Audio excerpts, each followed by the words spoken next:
just the listing, this meeting's being recorded. The listing of matters are those reasonably anticipated by the chair, which may be discussed at the meeting. Not all items listed may in fact be discussed, and other items not listed may also be brought up for discussion to the extent permitted by law.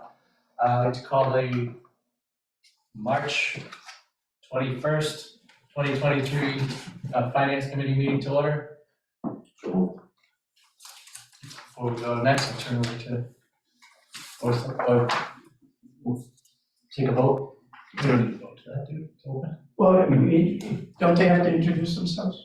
Yeah, but they don't need a motion to open it. Because it's soon, we have to each announce the Right. members. Correct. Peter Roach, Chairman. Kevin Perry. Susan Lorenz. Rachel David Carpenter. Good evening. Welcome. The joint meeting of the Dayton Board of Selectmen and the FinCom. At this time, I will introduce the members of the Dayton Board of Selectmen. Here. Mr. Peter Karen. Mr. Ken Pacheco. Present. And Chairman Leonard Ho. At this time, could we stand for the pledge of allegiance?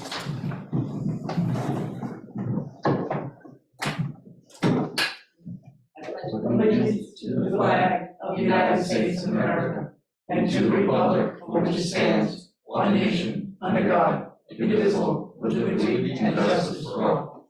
Thank you.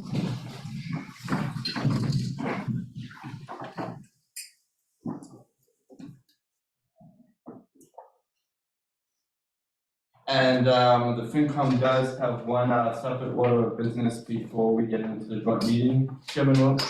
We do, we have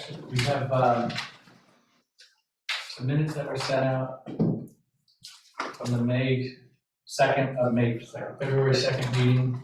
If everybody had a chance to read those. And if there are no questions on those, we'll take a motion to approve the minutes from Groundhog's Day. I make a motion, we vote to accept the minutes before us from the February 2nd, 2023 meeting. Need a second? Second. All in favor? Aye. Opposed? Let's have it.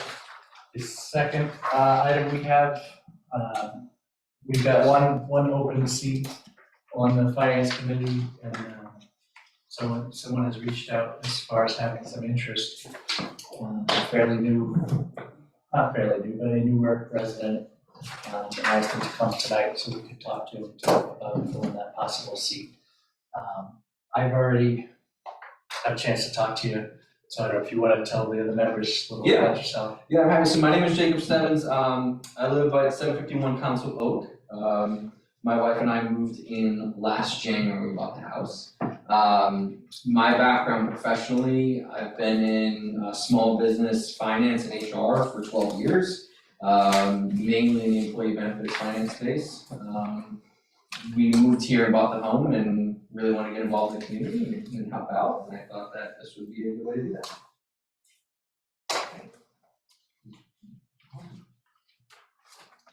Anybody have any questions?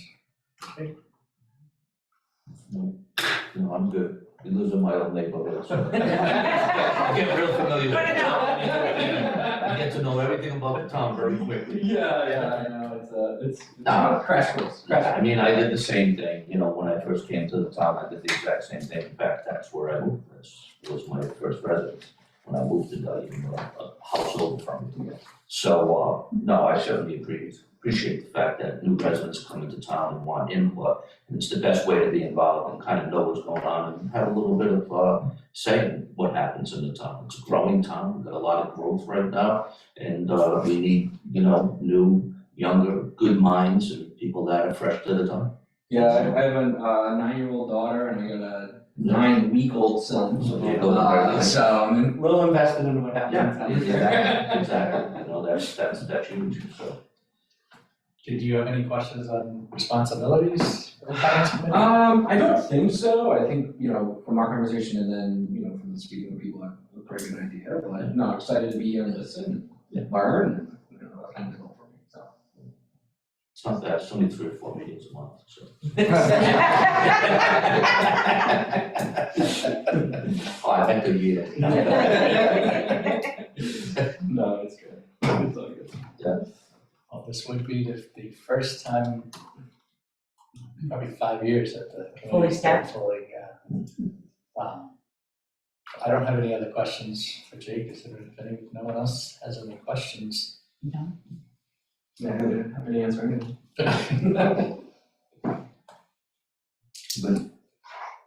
I'm okay if we wanna move to I think we should make a motion to move forward to appoint him.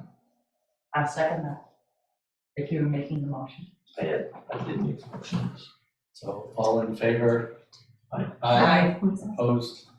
Snap, congratulations. Welcome. You said no, you just gotta see Mark. Yeah. That's, the clerk, he'll tell us where you, Will do. our next meeting is Thursday, so. Welcome. Look at over there.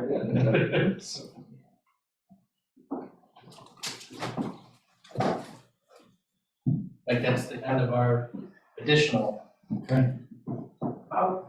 Before we begin, Mr. Roach, yes, Mr. Roach. I was wondering if you would entertain, or you're willing to agree that we will conclude our budget negotiations at no later than 10 p.m. this evening. Oh, that sounds good to me. I will entertain a motion to conclude our budget discussions no later than 10 p.m. I'm tempted to say 8 p.m., but. Second. Motion made second, all those in favor? Aye. Jim Hauser. Alrighty, so, we, and actually, like, in terms of other meetings, in the length, hopefully I don't wanna jinx it, but this may be one of the shorter ones, based on the issues and, the budgets we do have to consider.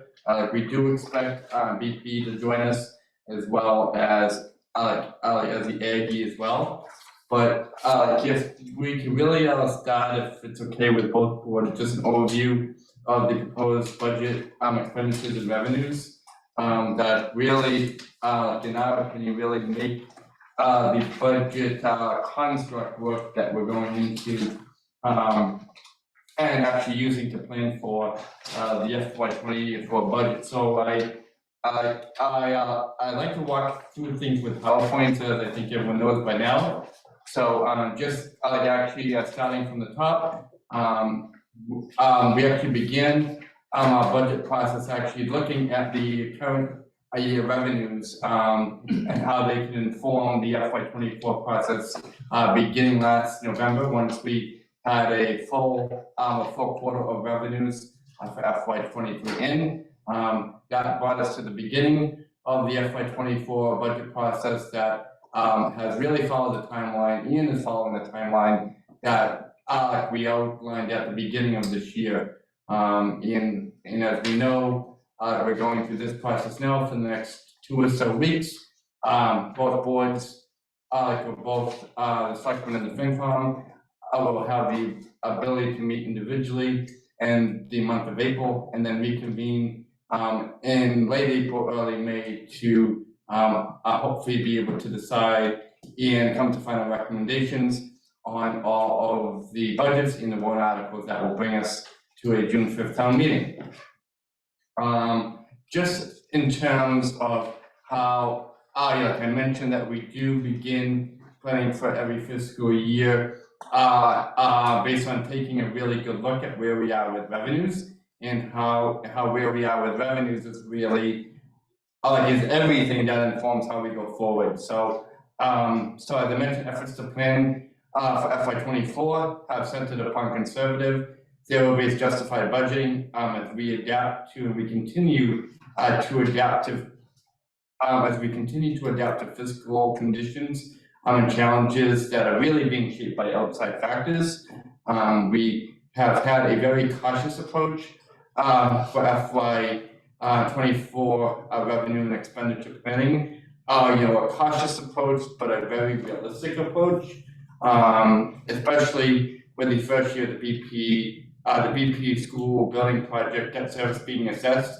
And that, with that increased enrollment based on the October 2022 enrollment data from DESE, we will have a $254,000 debt assessment. That is an increase from the $209,000 debt assessment we were anticipating based on FY22 enrollment. But when our enrollment goes up by 10 students, that variable number, it's really a volatile number that's impossible to plan for, and that also impacts not only our educational assessment, but also our capital debt assessment as well. And that's on top of also absorbing $149,000 for the Bristol Aggie capital debt assessment that we absorb within our levy as well. But to manage and meet all these budgetary needs within our existing excess levy, within our existing levy capacity, we made very targeted revenue projection increases to the tune of our total just over $1 million compared to the revenues that we had available last year. And so the new Proposition 2.5 revenues are calculated at just over $500,000. And we are projecting the growth at $175,000 based on decreased year-to-date trends, and also decreased growth reflected in building permits.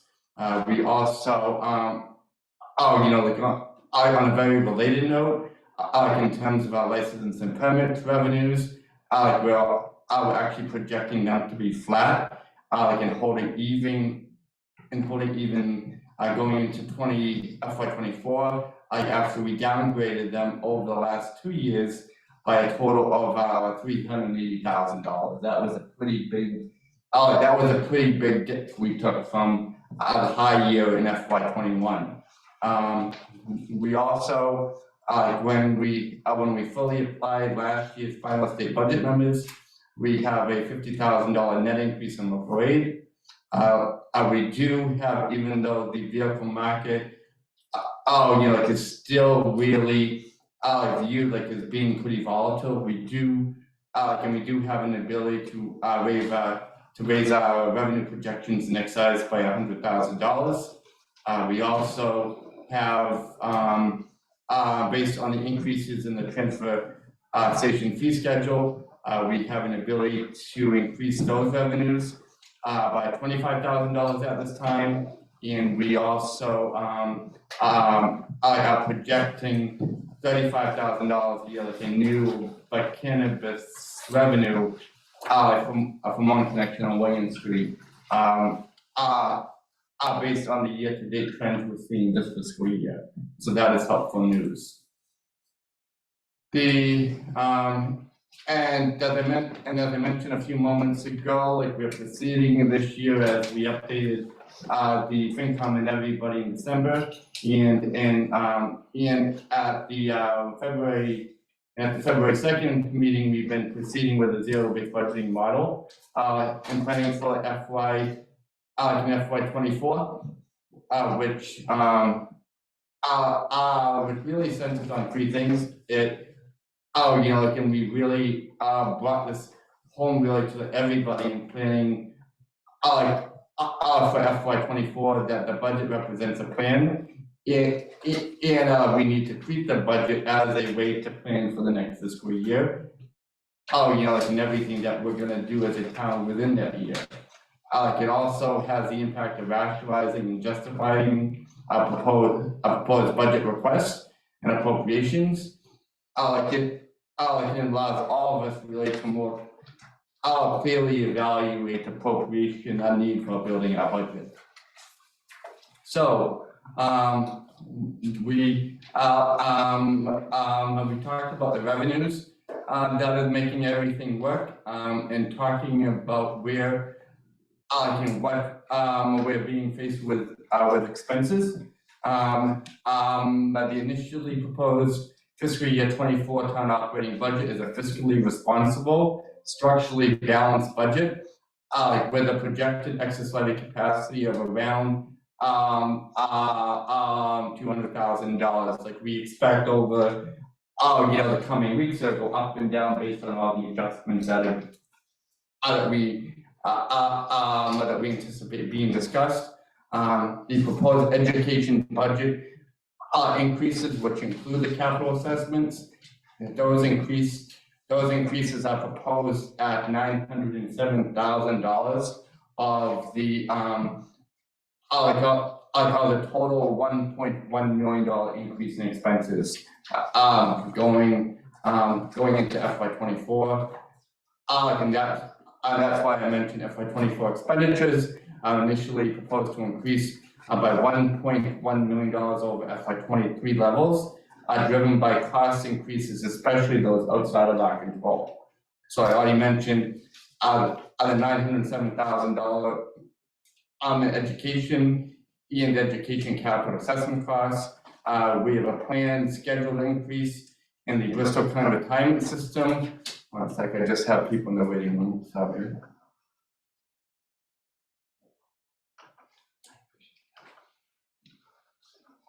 We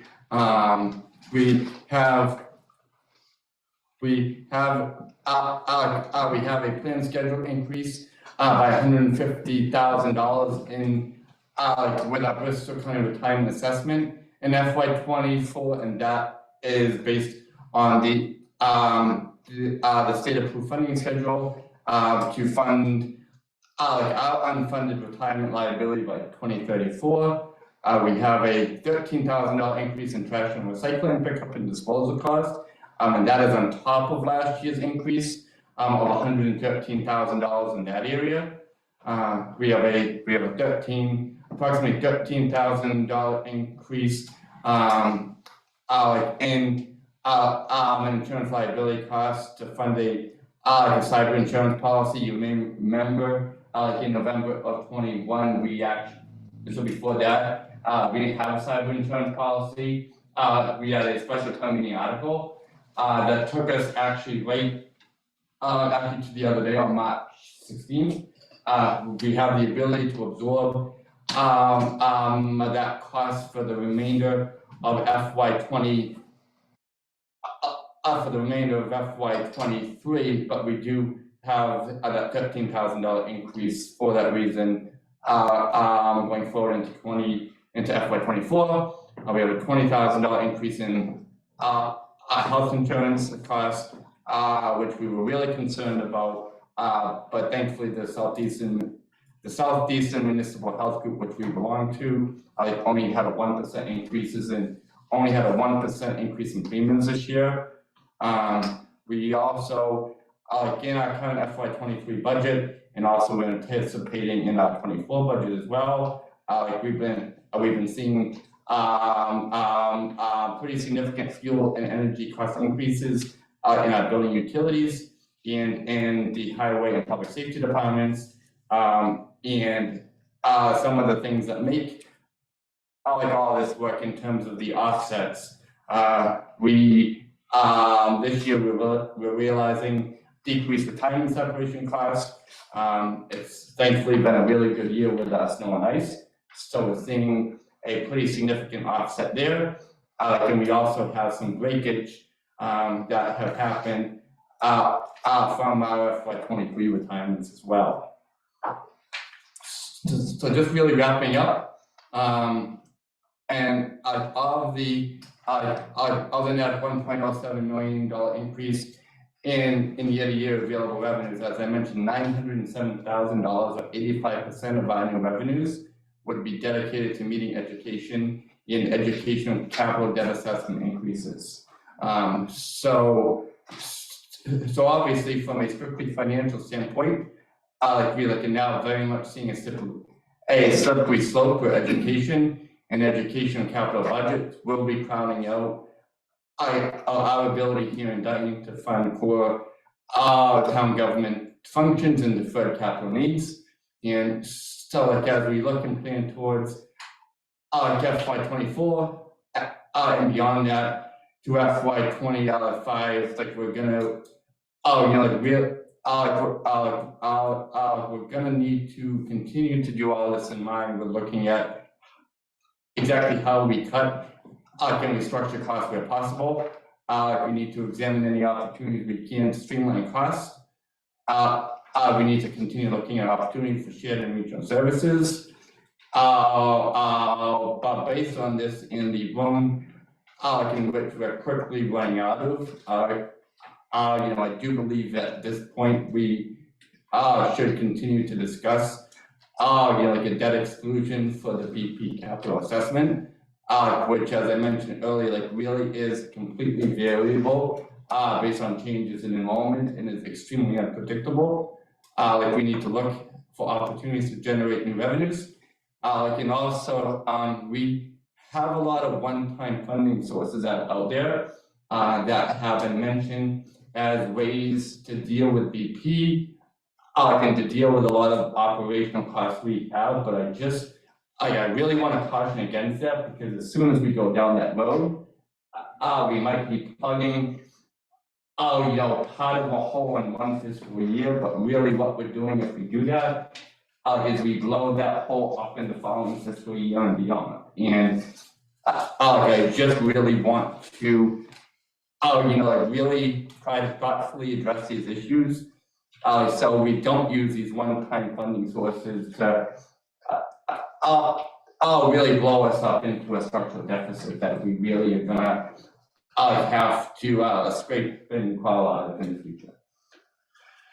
So on that very happy note, I'm happy to answer any questions, or very happy to answer any questions about any of the revenue projections and just really generally structurally where we are. Okay, I have I guess just a system question. Yes. Is there, where BP's debt is now on the books? Yep. And we'll start to make payments. Is there a time frame that if we were going to look for an override, we would need to do that by? We have the ability, and the town has the ability to propose at any time. Like the board does as well. The selectmen. How the debt is ramping up is, I believe it's around 254 this year. In FY 20, in FY 25, it climbs to over 600,000. Yeah. And then, I think after that, for us, I think for the following 2 years thereafter, I could say that between, generally speaking, 600,000 to 700,000.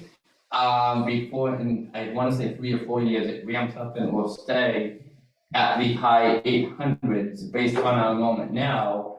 Like really for the next 25 years thereafter. Yeah, just under 9, if I remember right.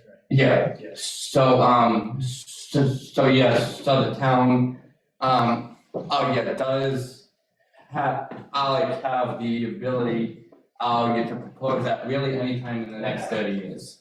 Just not once we make the first payment that we're stuck. It's anytime. Yes. Okay.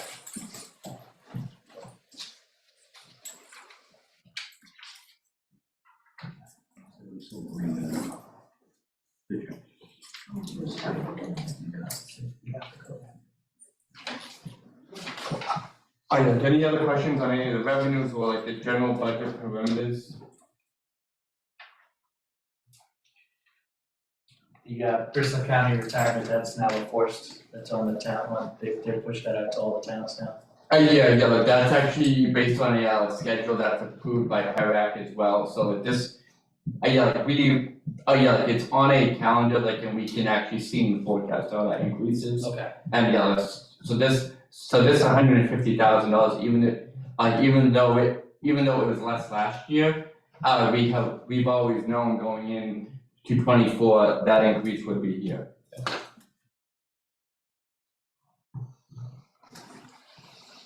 Mike, the assessments for BP, did you say that's 30 years? The capital debt assessment for the new, school building project, I believe, and we do have actually the BP superintendent and business manager on with us. Okay.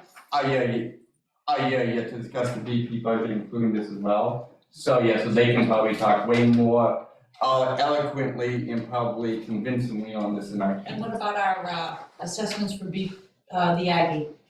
Yeah, we do have the AD superintendent here with us as well, Okay, so he can probably talk way more intelligently about that as well than I can. thank you. You wanna jump to either or? Yeah, first on the agenda is, BP, if that's okay, Derek? Okay. And, I'm just gonna stop sharing my screen.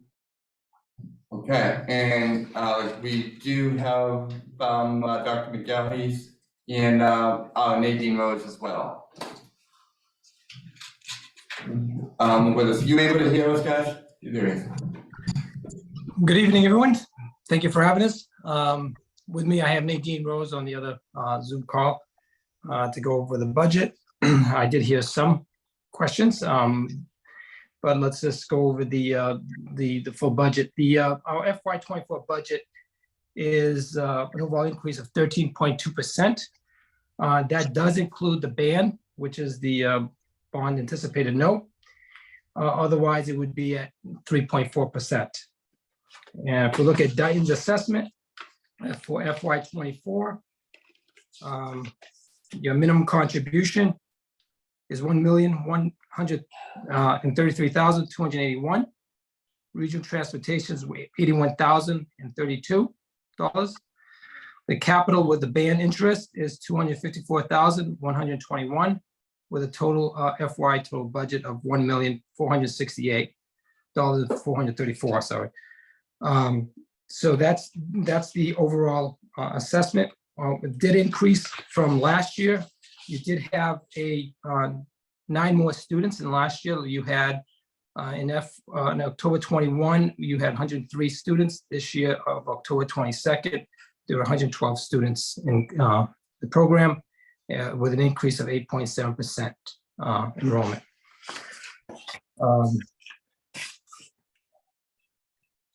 So that's what we have for numbers. I know there was some questions regarding the bond and the overall. I didn't bring that with me, but I think if you want me to ask, unless you have any other questions before I move on.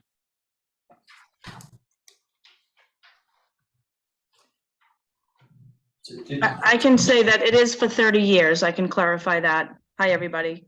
Good evening. I'm Nadine Rose. It is for 30 years. Thank you. 254, you said is the payment? Excuse me? This year, 254,000? Yes, Yes, 254, 121.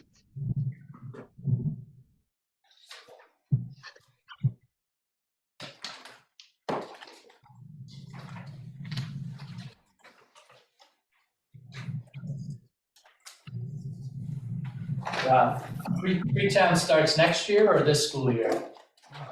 Well, Freetown really hasn't moved because Rehoboth didn't vote last year.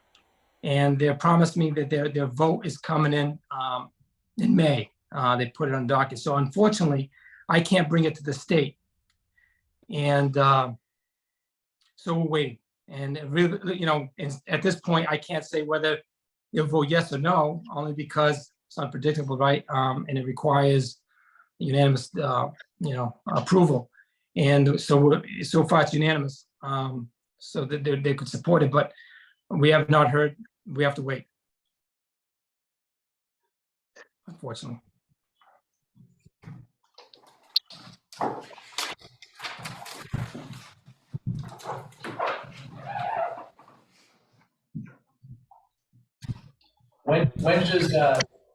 When will we know how many freshmen Dayton would have next year? We don't know until October 20, October numbers come out from the state. No, I mean, when would we know who's starting next year? So we would have an idea from our own counts, what, how many we'd be looking at in the school next year in total. Right, like I said, it's October 21st. I mean, I can tell you how many kids we may have admitted, but doesn't mean that number will stay the same as October 21st, because sometimes what we have is that some kids leave, and then when we go backfill, you might end up having more. So it's hard to tell exactly until the the October 21st numbers come out from the state. Okay. Day one doesn't mean that's your count. Excuse me? Yeah, October 1st is our count. Okay. But fiscal By year that time, 24 is if it all, increases or decreases, the number stays. right.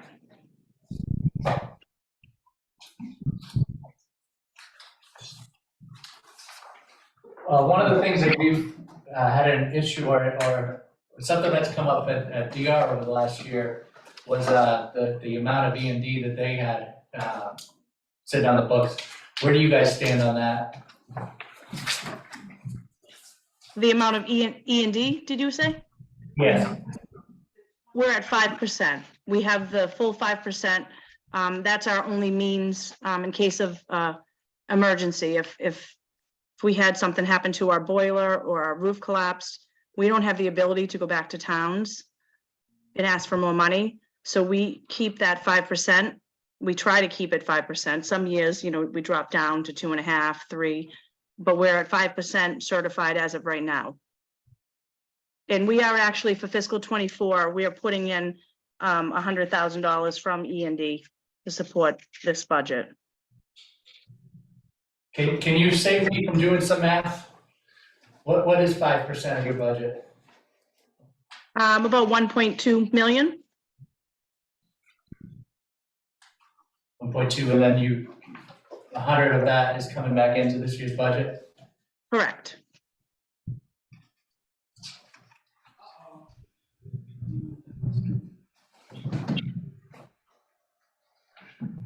That number of 10% that's going back, is that a goal, or did that just work out based on your budget projections?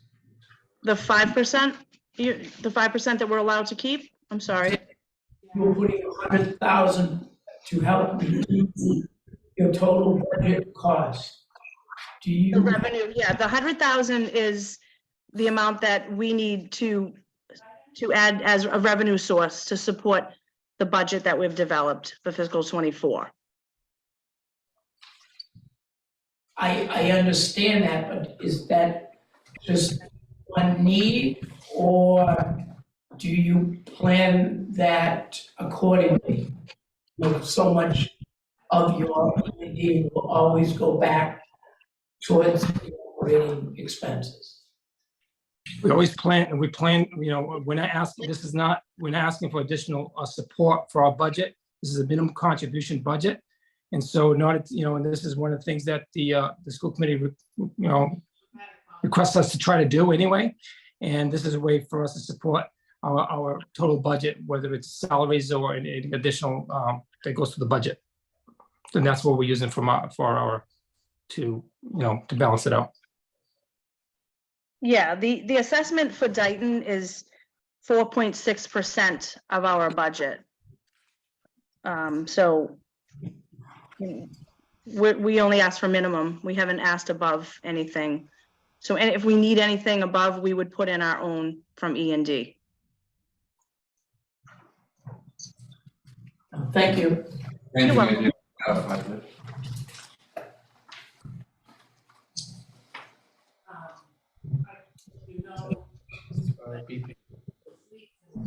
What's that?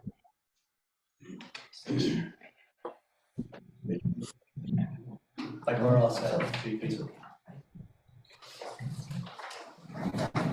How much will your energy costs increase from previous years? I don't know what my cost energy was. Do you know, Nadine? I didn't hear the question. How much was my Our energy cost. How much of an increase over the previous year? our electricity bill you're talking about? Energy in general, all energy. Gas, electricity, how much? I don't have my line item budget detail from fiscal 22, but I can look and tell you what I proposed in my 24. Hold on one second. How much of an increase is that from the previous year? That's what I'm asking.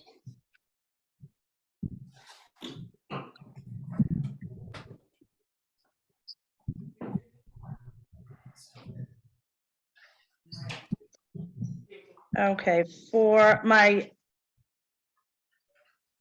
the function 4120, heating of buildings, I have a 2.6% increase. And my function 4130, utility services, I have a 9.6% increase projected. Well, thank you.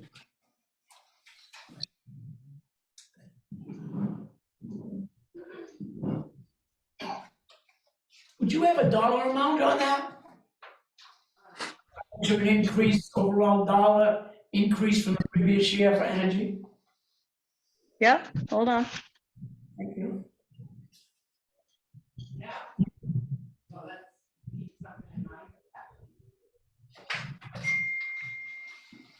It's about $38,000 total on those two functions that I gave you. Thank you. Based on other school involved budget process, that's excellent. Thank you.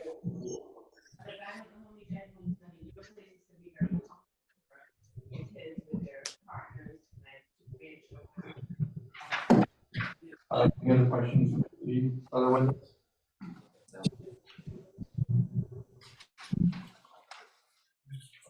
And so thank you, Dr. McGowan, he's saying, Nathan, we appreciate it. All right, thank you. Okay, thank you very Have a good much. night. Thank you.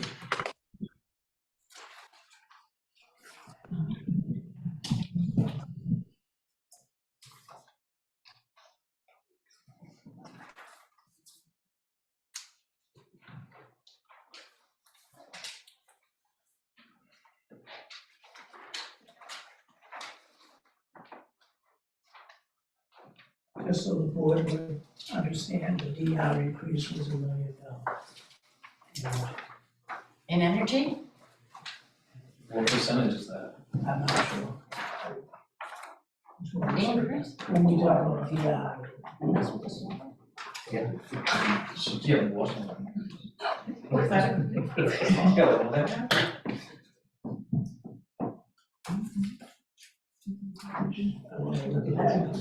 That, no. That sounds.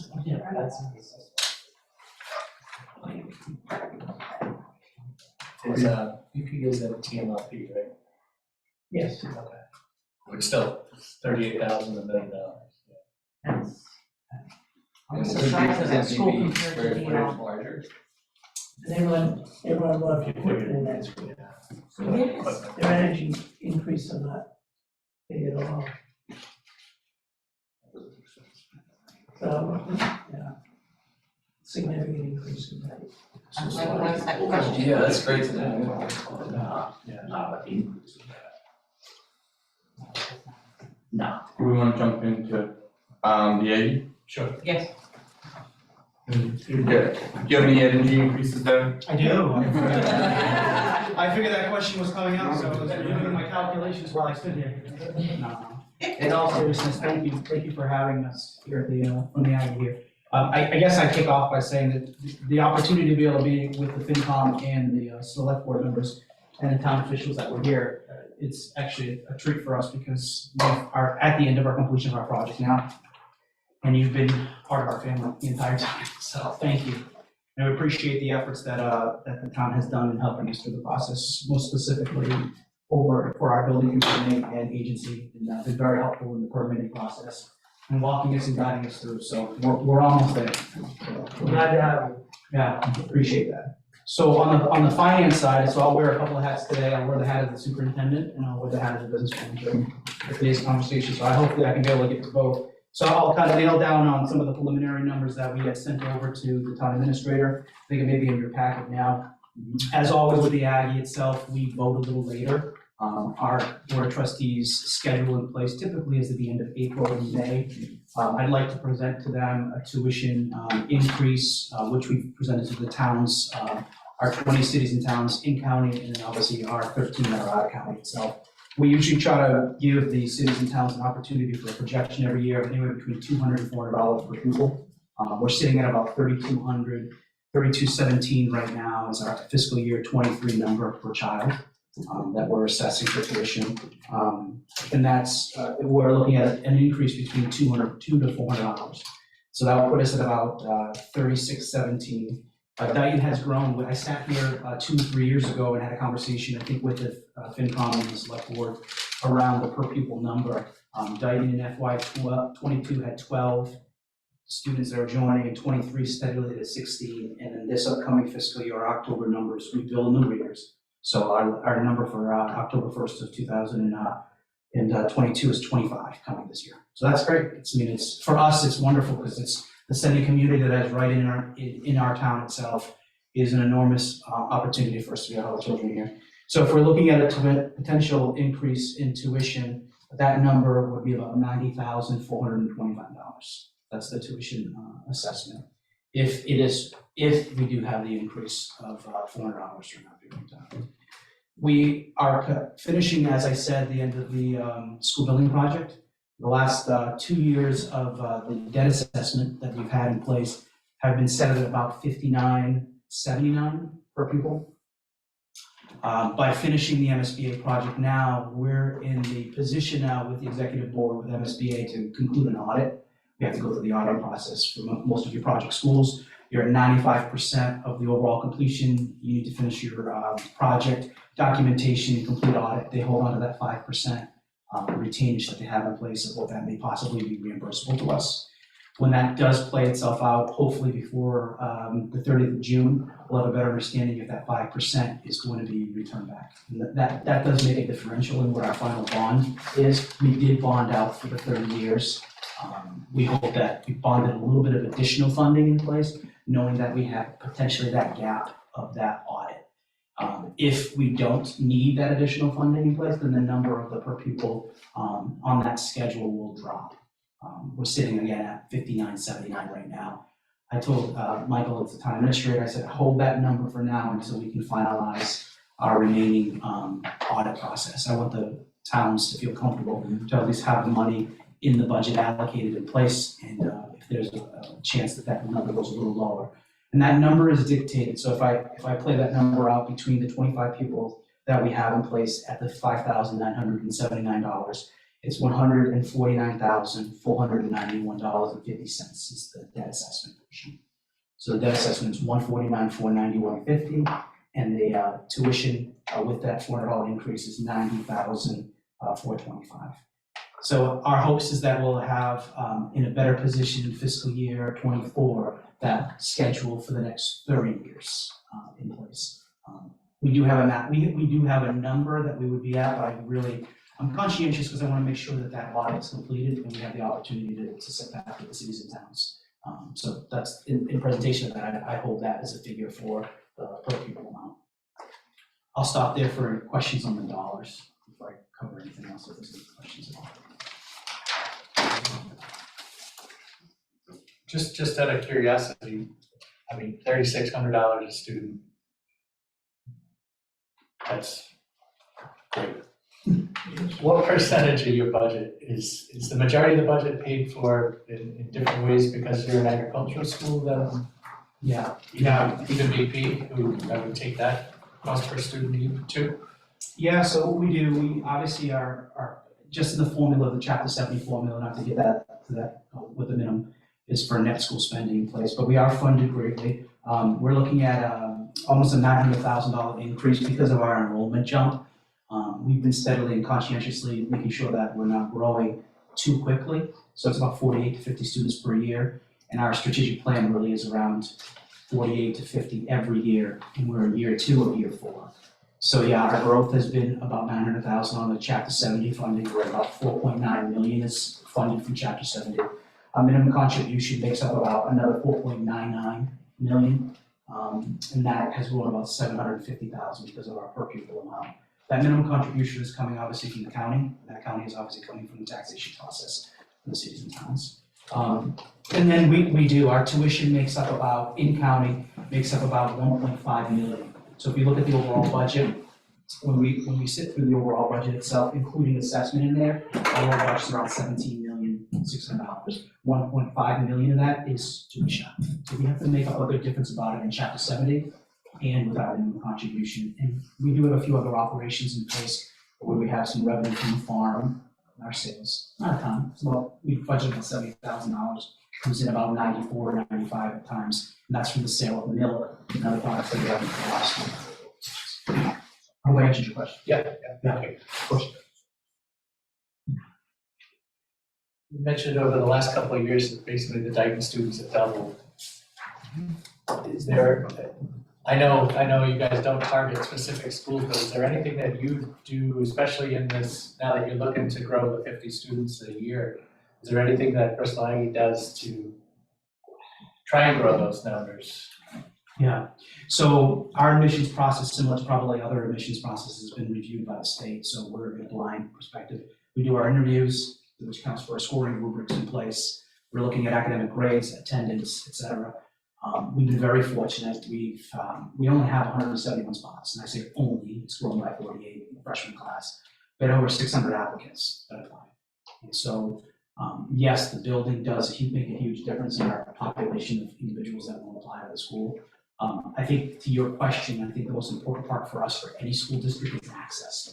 If we have the access to be able to get into those school districts, particularly at that middle school level at the 7th and 8th grade, then we have a much better opportunity to be able to gain popularity in our program. So it's not just access to presentations in the sense of a lunch period. It's really that kind of that deep down conversations that happen and allows parents to be able to be involved in the process. And we found that in Dayton, that's accessible. Your cities, your school districts have been very accessible to our student coordinators coming in and our admissions coordinator visiting and presenting and being able to be part of that. So I think that you'll see that growth happen. Some school districts, because of some of the transitions in vocational schools and some of the challenges they're facing with their own enrollment and public schools going down, access is becoming a lot more limited, and that's a challenge. So where that happens for us, we have direct conversations with the superintendent and Department of Ed, and hopefully we can gain access, and it's particularly into our gateway communities. I think that's time for New Bedford, et cetera. Although we draw a lot from there, I think we'll be better gains. With all the member communities, are there limitations to how many students a certain town can send? No, there isn't. No, it isn't. You know, and what we're finding is that based upon our scoring rubrics at all, like not saying Dayton's this school or that person, that school, we're finding that the students who are applying for this, for the position, for the spots here, their caliber has gone up significantly. You know, they're picking this school. You know, and we get caught up a lot of times into the vocational concept of it, and we have this debate back and forth. But the student that's picking Bristol Aggie is looking at Bristol Aggie not just as a vocational school, they're looking at that, fulfilling the agricultural aspect of it, the science component of it, and the kind of impressiveness of the lab spaces that they can. You know, they get into the workforce development, but upon graduation, about 82 to 83% of the students go to post-secondary schools. So there is no limit, though, just in that perspective. Yeah. Mr. Cos, how many buildings on your campus that you heat? How many buildings on the campus that we heat? Yes. I'd say primary buildings that we have on campus is about 8 large square footage buildings, and we have an additional 18 outside. And I know some people think my question was odd, but I do know from previous experience on school committees that one way to hide or pad your budget is in the energy field. And my responsibility is to the taxpayers. And when we review budgets, we're looking at those places. Energy is one, insurance is another, where you can anticipate higher than your actual needs. Yeah. And I'm looking at free schools, and I'm trying to get a comparison for energy costs. How much of an increase? And obviously, there has been an energy increase. We're all aware of that. Yeah. And it makes for a good place to pad your budget. I'm not saying you do, but I'm looking, and as we look more closely scrutinizing the budgets, Dayton is in tough times. Yeah. We don't have much over our levy capacity. So all of us here have to ask the tough questions. Yeah, of course. No, I expect. Because of the campus that you have, how much of an energy increase did you have?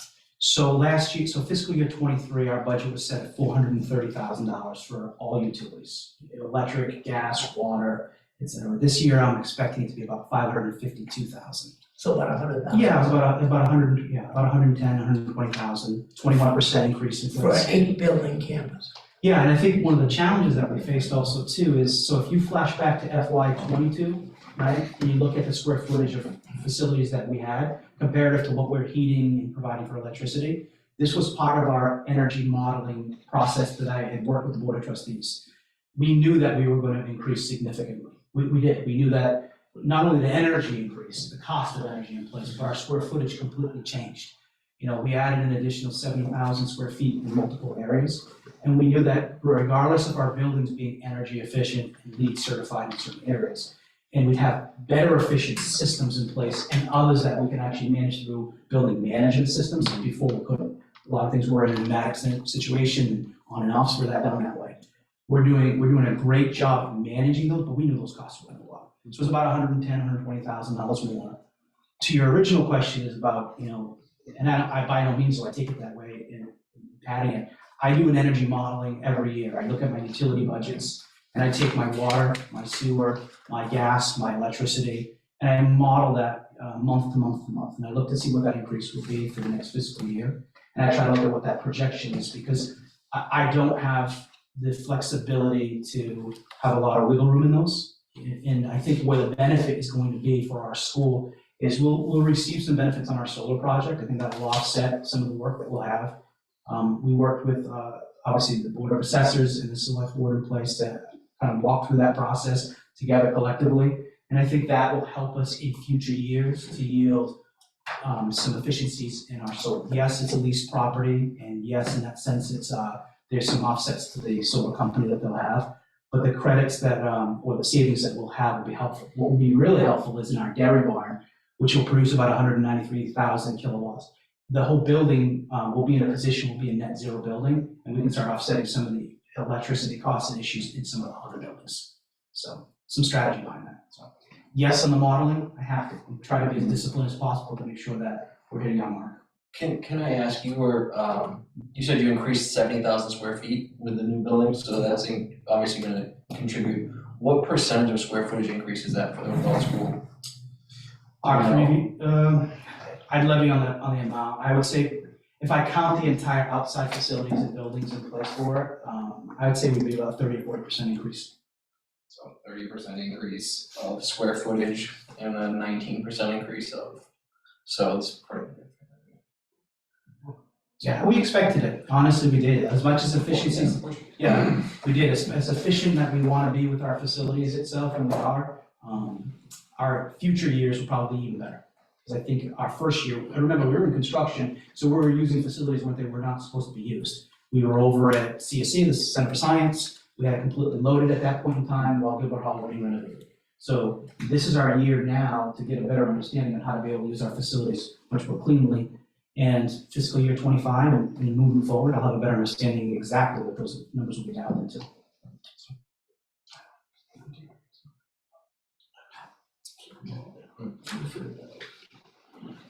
So that's the business manager hat. I know I have a time frame, so I don't want to get too much into the superintendent hat. I had a whole presentation ready to go. How excited I am about it. I think you've heard my song many times before, so I'm happy to do that in a tour and have that conversation at the appropriate time. So feel free. You're very much always welcome to visit the Ag and come to a tour. Thank you. Yeah. Any other questions at all on the overall budget? Thank you. Yeah. Thank you. Yeah, of course, yeah. Thank you. Yes, Thanks for having me. thank you. Good luck with your budget process. It's a lot of work. Appreciate it. Mr. Roach, I just need to correct some statement that I made in the sentence. It was 100,000. Okay. All right. That sounds a lot better. I have, based on what I'm hearing from these other schools and the size of the campus, I do have some questions for Mr. Williams, because the issue comes out.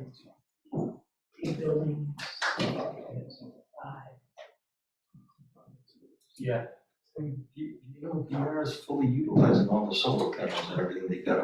that's a question. So that's, I'm just curious, was there any interest? It's working at a place where, they had the solar panels to power these developments to some extent, but there were all these problems with the guys that were leasing the solar panels to us would never come out and fix it, so, when it was up and running, it was great, but, it was up and running, maybe half a year instead of the full year. The solar uses are, they can just set aside, so fast. Do you want to move on to the selectmen's budget, Mr. Bishop? Sure. So, this budget, is, what I think is fairly straightforward. One of the things I just wanted to draw, everyone's attention to just in the proposed operating budgets, and then when you see, and then when you look at my recommendations for, our paid committees and boards, that, if a board or committee didn't propose to level fund, their salary stipends, I have really as a placeholder for discussion, so I have proposed to increase them by 2%.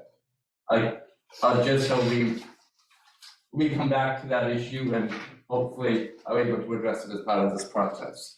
So I just wanted to get that out there. But just in terms of the budget, I'm just bringing it up on the screen as well.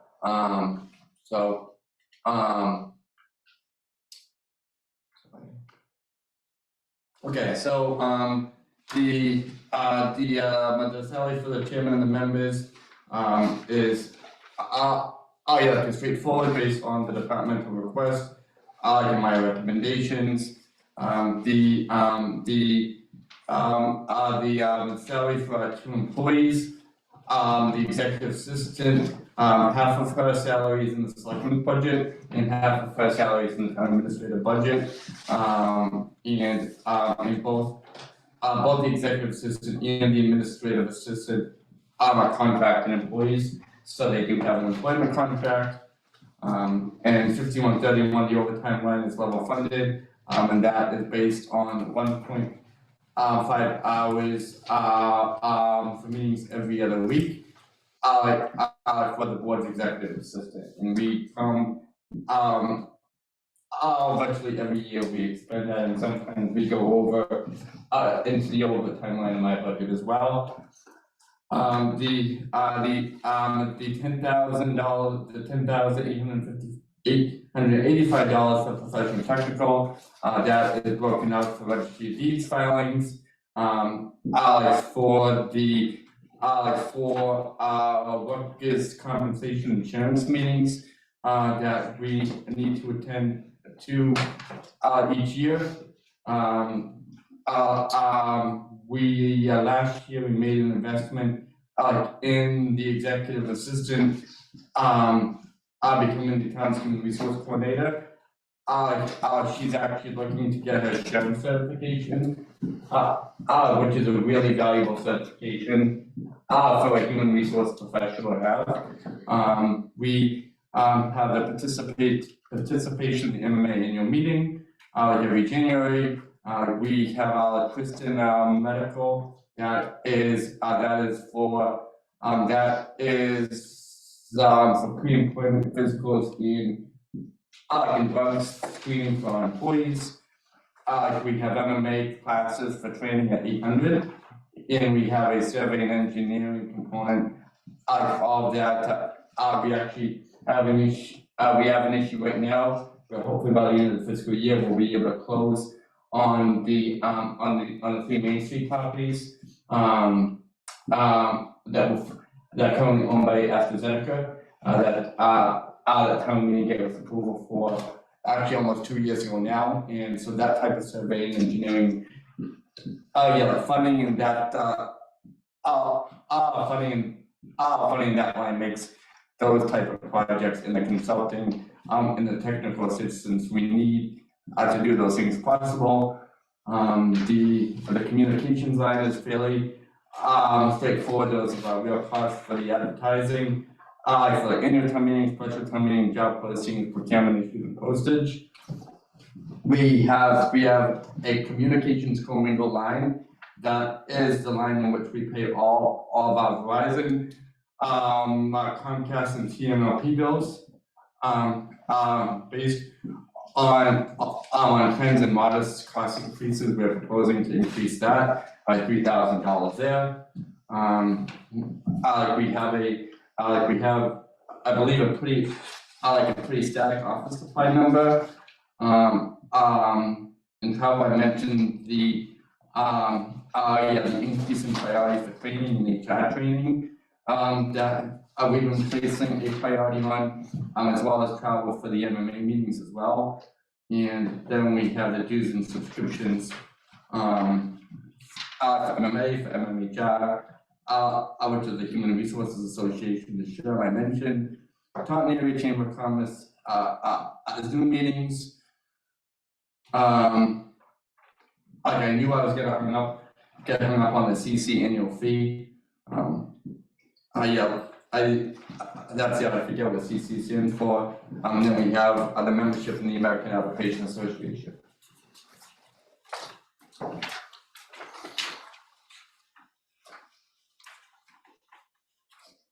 Any questions on any of that? Just with respect to the properties owned by Ashley, Yep. is there any other cleanup still needs to happen there? Is it all done? So, the three properties we're talking about, these are the three completely open space properties. Yep. On the right side of Main Street.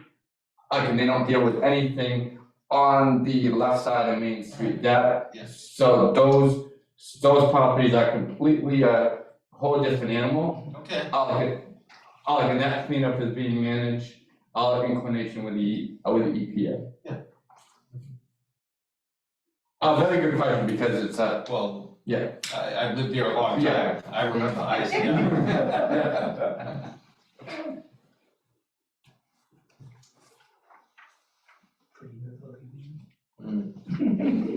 when I was a kid, we used to get on and see what color it was gonna be that day. Is it okay to move into town administrator budget?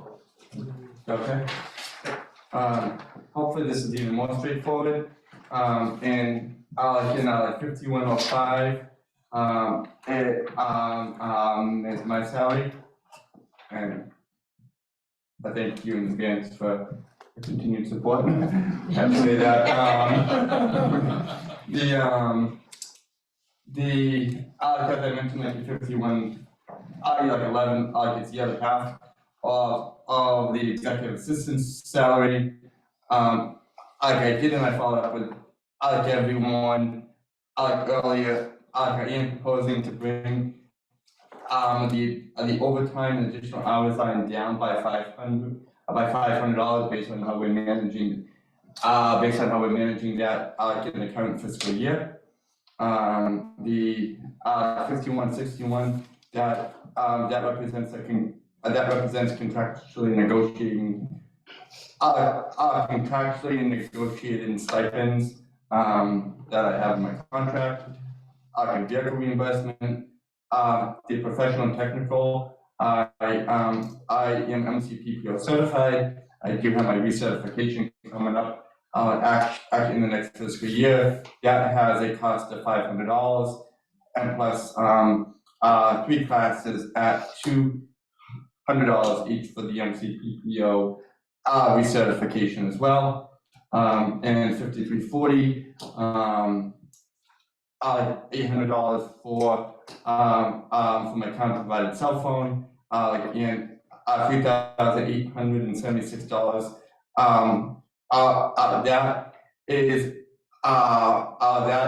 That is our Dayton news portal.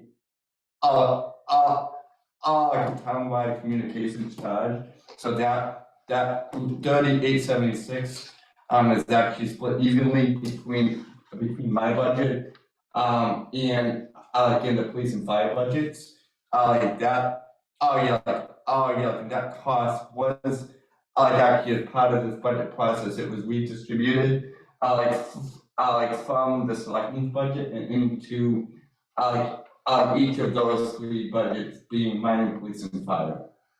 So that's one of the reasons why, if you go back to the selecting budget, you will see that professional and technical offset there.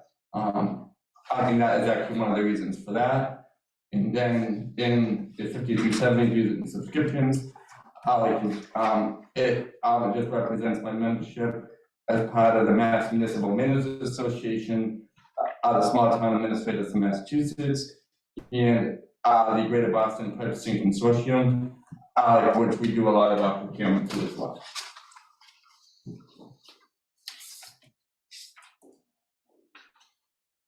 So my 5161 has your cell phone, Yes. and then so does 5340. What am I missing? I want to say the 5161 has had my education stipend, and my vehicle reimbursement. Not your cell phone. Yeah, my cell phone is in 5340. Okay. When you look at the budget line, the budget line is really a duplicate. Misnomer. Yeah. The communication is actually in both places. But I wanted to make sure and have it specified, Right. that the payment from my phone, would be specifically out of the 5340, the communication side.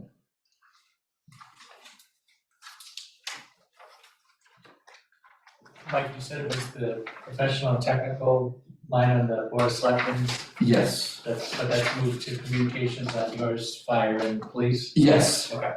That's one of the reasons, that's one of the reasons for that, that net, $14,000 offset. Yeah. That total cost there comes up to right around 11,000, between me, police and fire. Again, in fire, it's actually further split between the fire and ambulance budget as well. Okay.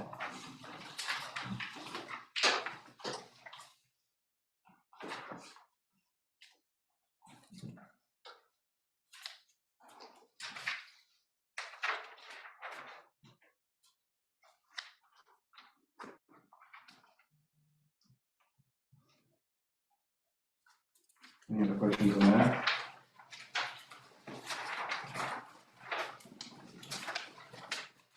Hearing none, can we move on? Okay.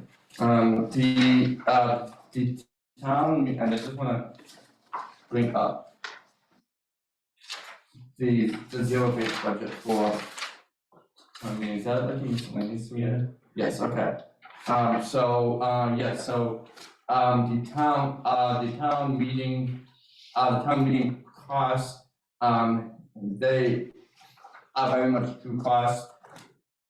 In recent years, we haven't totally hit the $2,700 mark. But we have been factoring increases in minimum wage there as well.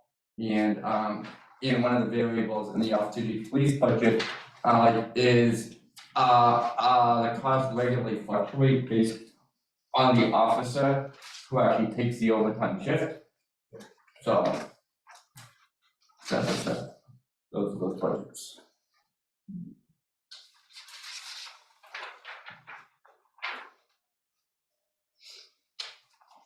Any question on that? No, I get to take a break. I can move to the veterans agent. Is that okay with everybody?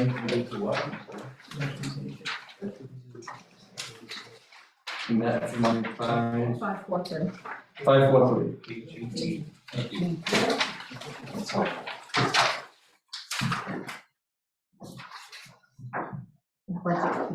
You want them up? Page 18.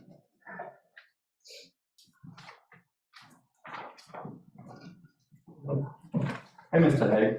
Good evening, Good evening. everyone. Good evening. Good evening, good evening.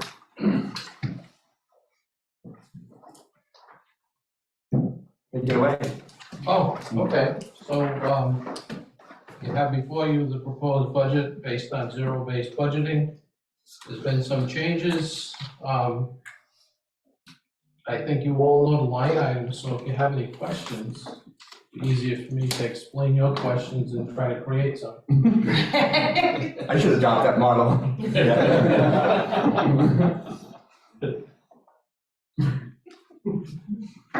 I don't have any questions.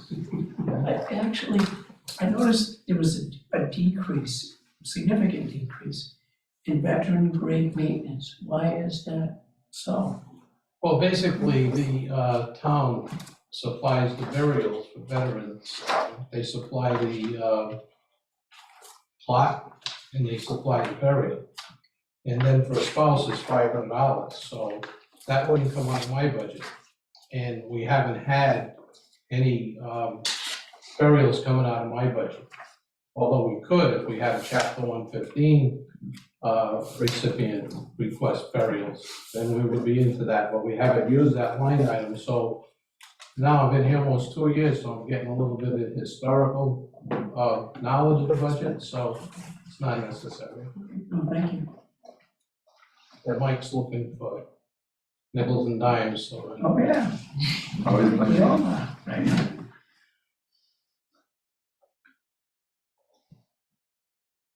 The only thing I can say, this is a fair operating budget for the Veterans Department, and we'll deliver the services you expect us to deliver, so.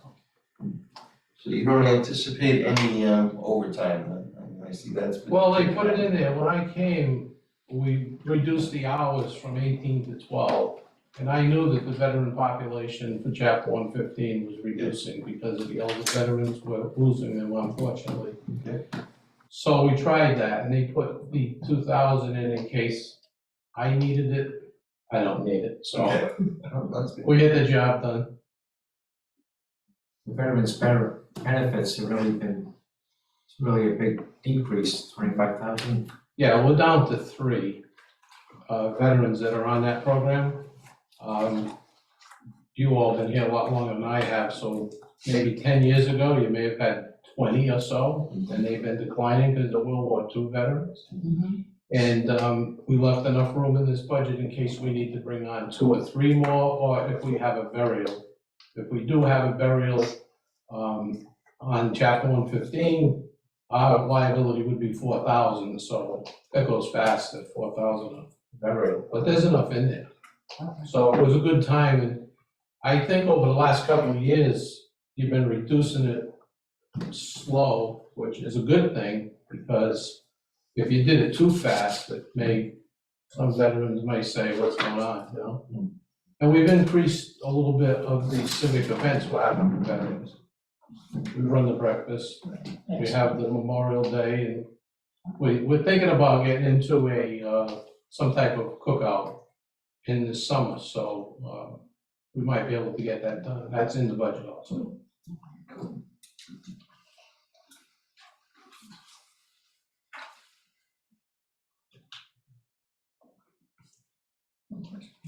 Any questions? Thank you. Okay, Thank you very much. Thank you for your support for veterans. Appreciate it. Thank you, Ed. You deserve it.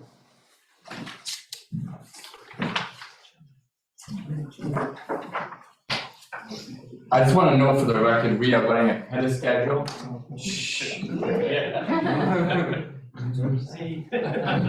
You want us to slow down? No. Someone sent I love that one. We're still not gonna hit Ken's suggestion. No, Town clerk?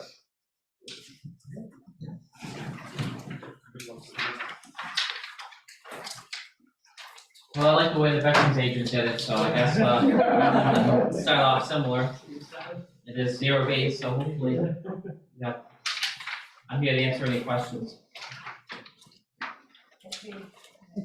Department 160. Careful. Good luck. Thanks.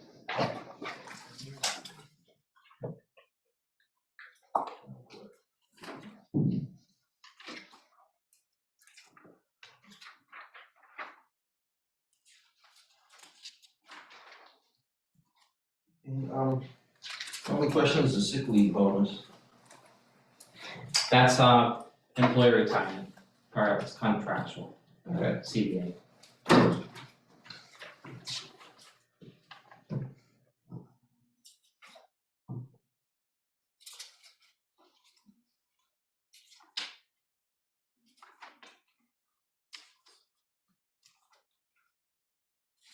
The increase in professional and technical, what's that planned for?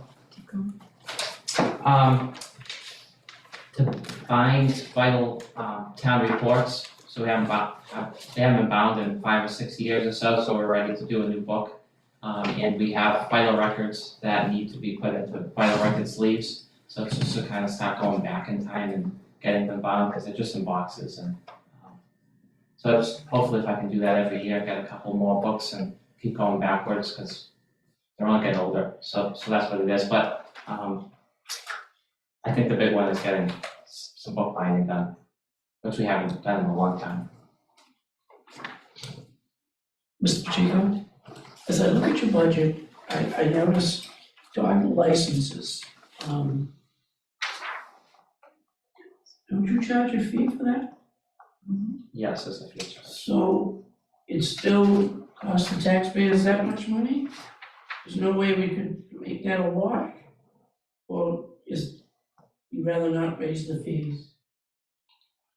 That's the cost, and the fee revenue comes in as general revenue, right? Yeah, fee revenue, but I believe goes to the general fund, right? But, we incur costs for the license itself and the paper that we write the license on. So how much do you bring in? I don't have that record. I don't know exactly. Oh, yeah, like yeah, there is a revenue there, like I can follow up and provide. Right, so we have to see if it's a wash, Yeah. you know what I'm saying? So I know, let's say we did around 1,200 dog licenses last year. The license could be $5, it could be 15, but we also have some free ones if you're over 70, so, yeah, without having that in front of me. But you could adjust your fees to cover that you lose with the seniors.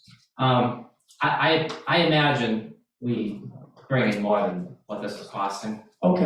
I think probably well over, Yeah, that's what. but, we did just vote, when I had first started, I put on the town meeting for the fees, which we changed.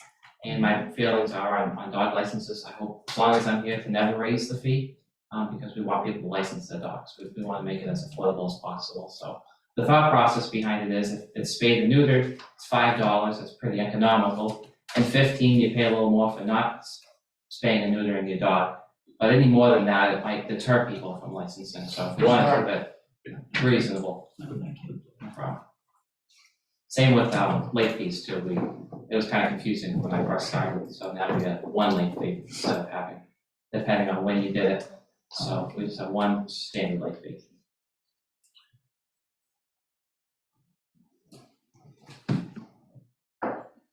Are we on the town clerk budget? No, Oh, sorry. just one question, and I'm sorry. What is the salary increase is 3%, what is the general consensus on increases this year? What I have asked, any non-union, what I've asked, what I asked in my budget memo to non-union employees to plan on in FY '24, if they didn't have a contract that said otherwise, to plan on a 2% increase. Okay.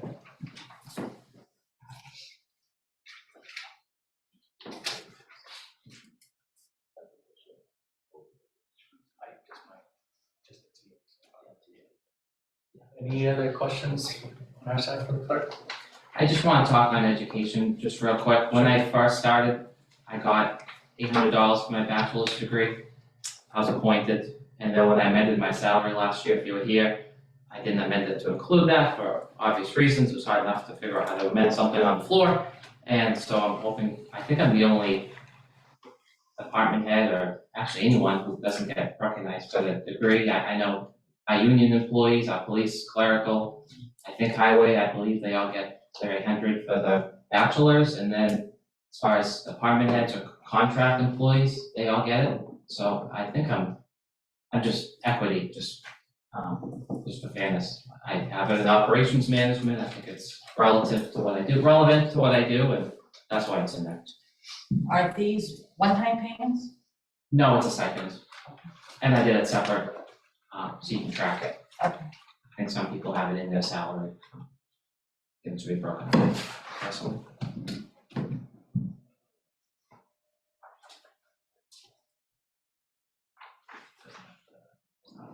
Just online.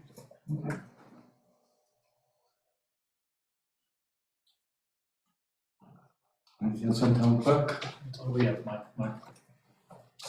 Okay.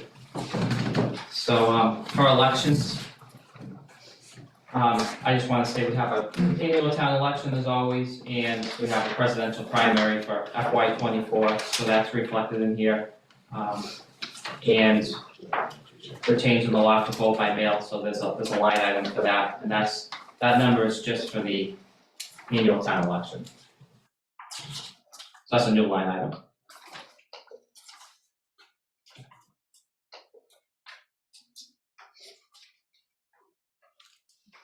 You said the vote by mail wasn't new line? That's a new item, yes, yeah, the 2133.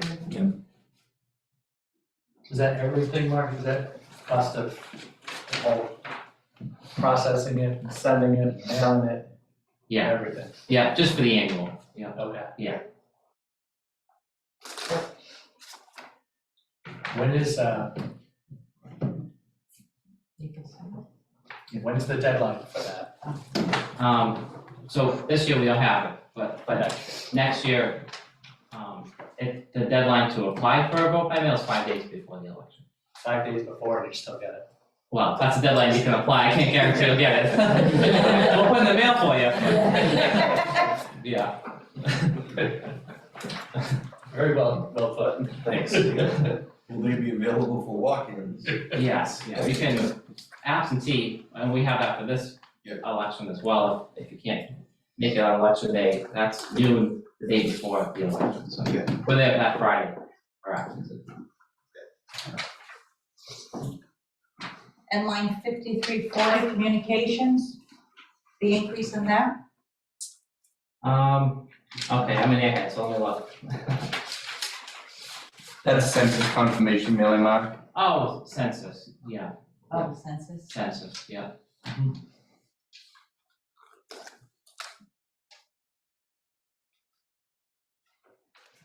Thank you. Thanks. Mark, do you know, I know one of the things we talked about last year was the issue with having to send that out multiple times and the cost involved in that. Is there any way with technology to be able to do that, where people can kind of self-certify through, any of the Mass general state law, laws? so we gotta take certain steps, so we have to mail you the census with a certain timeline. We actually can mail it twice, we don't do that, obviously, that was cut some time ago to save money. And then, the confirmation mailing, we have to mail you, and if we don't respond, we don't have a choice. We can send it 2 or 3 times, however many times you want, we just do it the one, but that's mass general law, it has to be postage prepaid, and it has to be stamped for you to be able to mail it back. They hand and fix all the stamps, postcard stamps, it's kind of old school, but that's the way it is, and yeah, there's nothing I can do, I gotta comply with that law, and it's actually tracked all in the state system, when you mail it out, and, so no, and that's actually a national law, why we do that, so. NVRA, voter registration act. Yeah. And then lastly, registration. Is there any other questions on elections? Okay, registration, the big increase is postage, and I underfunded it the last 2 years. I always, we get the postage towards the end of the budget, and I just haven't budgeted enough for it, so, we send out a lot of mail. I don't know what to say about that. Plus postage has gone up twice, I think, this fiscal year. Yes. So, it's a lot of money.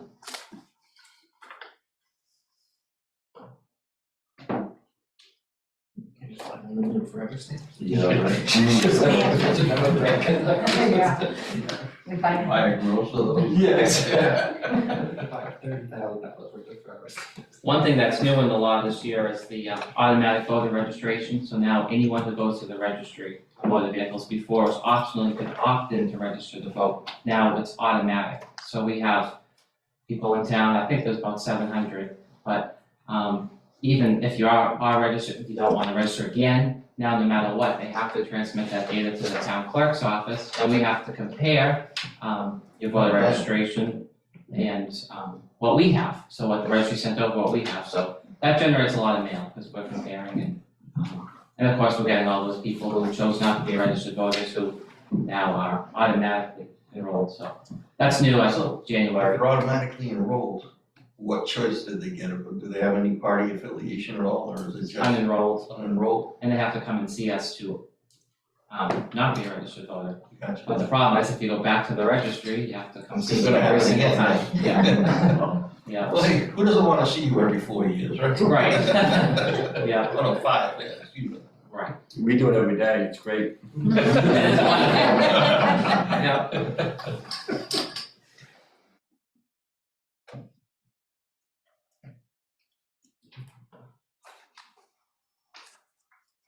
Any questions on any of those?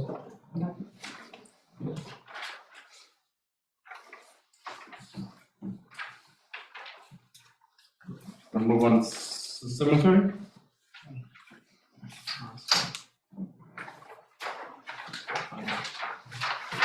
That is, and that actually like follows the town clerk, we tried to put all the zero base back up in order. Actually it wasn't we, it was it was actually Serena, she's way more organized than I am. But that should follow the zero base backup information. So we need to do that. What's that? 491. It's not budget. So the commission met and voted on this budget. Thank you. Commission has a lot of experienced members and in me, who's not experienced. But the one discrepancy we have is equipment repairs and maintenance. We requested 3,200. CA doesn't recommend, I'm hoping that the finance committee will recommend and trust the cemetery commission's judgments. I mean that respectfully. It's basically pre-COVID, it was, I believe, and Tom, please correct me if I'm wrong, but we were doing a lot of work and maintaining the cemeteries. One example was the Brick Street Cemetery. It was the sheriff's department, right? They came in and cut the brush and all of that. Ahead of the proposed work, yes. And some of it's unfinished, so we have some loam that needs to be spread and lined, and we have some stumps that need to be cut, and just general maintenance of the cemeteries. So we plan to use a budget this year, and we hope to have the 3,200 to finish up some unfinished work. So, yeah, I wasn't able to go to the meeting you had with Serena and Mike. So that line actually either needs to be a different line, or if you don't mind, go into the contractual line, because that money is used for additional work that we're already contracted with. Other than that, we have no way of funding it. So I think it's not in the contract line, so you can see it, how it's used. But that's why it's really not allocated right on that line, or represented right on that line. Because we would be hiring a contractor to do the work. And that's how you would pay it. That's what we've done in the past, correct? Yes. So if it's not funded, we wouldn't have any way to do anything except for exactly what's in the contract. Right. Okay. So I don't know what Serena would like, or maybe she needs to think about it, an additional line, or just putting the contractual lines. If we have an actual contract, then we can go on contractual line. Yes, we do. Do we know who the vendor is? Yes. Green Builders? Oh, okay. Yes. Oh, And it would be assigned work, he doesn't automatically get the money, it'd be assigned work. Yes, the on call is assigned. So that's gonna be moved from 5240 to 5310? Yes. Is that correct, Mark? Yeah, I remember we talked about as a commission that would use the word maintenance as a maintenance of the cemetery, either then- one. Would there be any amount left in 5240, the equipment repairs and maintenance? No, not if we move the whole thing. no. Okay, And that, we still should have money in the grounds to buy additional materials that need like lumen, seed and stuff like that. the groundskeeping Yes. supplies. Right. Okay. I mean, now the town does not have equipment to repair unless you count the actual gravestones, but that belongs to families, not us. Mhm. So that's outside of gates and stuff like that, there's really no equipment. Right.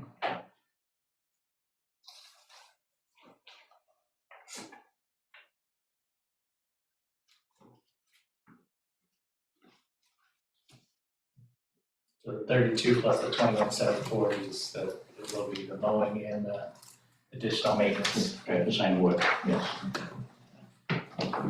Basically, it's deferred, it's the stuff that got pushed after.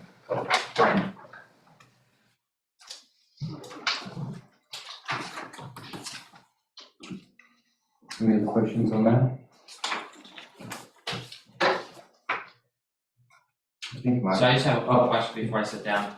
If there's any changes to what department head asked for, because I'm guessing you guys are taking this all on advisement, are we gonna be invited back to the meeting? I just curious. I thought this was all getting taken care of tonight. I was misunderstood, like usual, I'm sorry, but are we gonna be invited back to the meeting?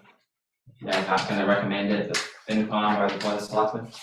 No, I would go to the town meeting is where the recommendations would be approved or not by vote. Okay, So you wouldn't come back here to justify, if we said we're not gonna have an $800 increase for your stipend, you would not be invited back here to hear us say, unless you want to. okay. You wanna come in and sit down, that's great, but you wouldn't be invited back to speak on it, Okay, all right. No problem. Just my thought, just because, I know this process was, well, we talked about it, I went to the department head meeting. One of the cells of this, my support surveys, was when the department head left, that they would know where everyone stands. But it seems to me like I'm still gonna leave tonight. It doesn't seem like it's a way that's gonna get back to the department head. We put a lot of thought into this budget. I wanna know before it hits a warrant where everyone stands. That's all I'm trying to say. You know, that communication between the FinCom, Board of Selectmen, that's what I'm trying to say. Lenny, Mr. Pacheco, are you a resident of the town of Dayton?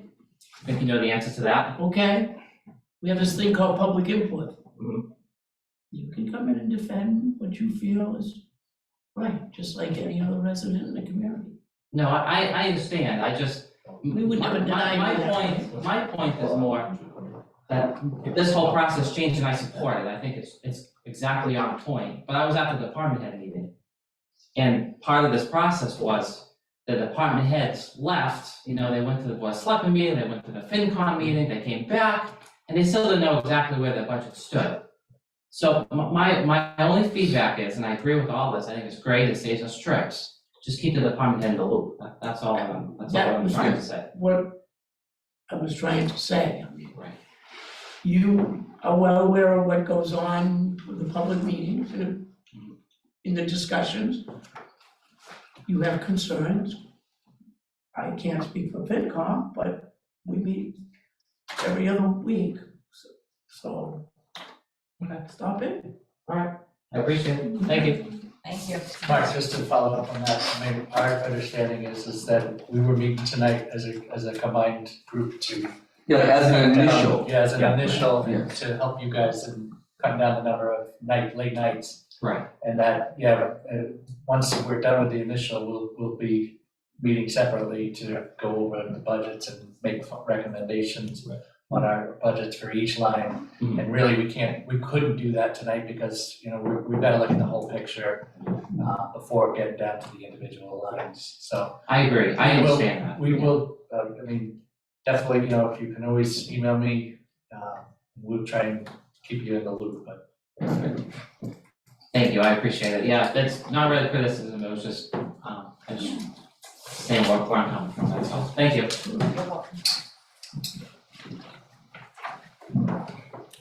One further report? Thank you very much. Good evening, everybody. Great to see you all again. So I apologize. I'm going to be reading my zero-based justifications for my treasurer budget off of my phone. I have 3 sheets for the different departments, and I accidentally left one in my office. You want mine? Yeah. Sure, if you have it, sure. Better on my phone if you have it handy. Right here. Yeah, 145. Treasurer, select, Oh, sure. Oh, thank you. Oh, sure. Okay, perfect. Thank you. I appreciate it. All right, so to dive right, is it okay to get? Okay, perfect, thank you. So to dive right in, with myself, I started just to start and go down the line, starting at 145. For my salary request, I did list $1,000. And just as a point of clarification on the proposed increase, I'm not sure if this was a Excel rounding issue. It was actually a 2.63% increase, not a 3% increase. I know it's minimal, but if the town treasurer doesn't get particular over 37 basis points. The others, we just level funded for now. You know, that was the direction. I just level funded the staff for now, pending going clerical contract negotiations. And the equipment repairs and maintenance.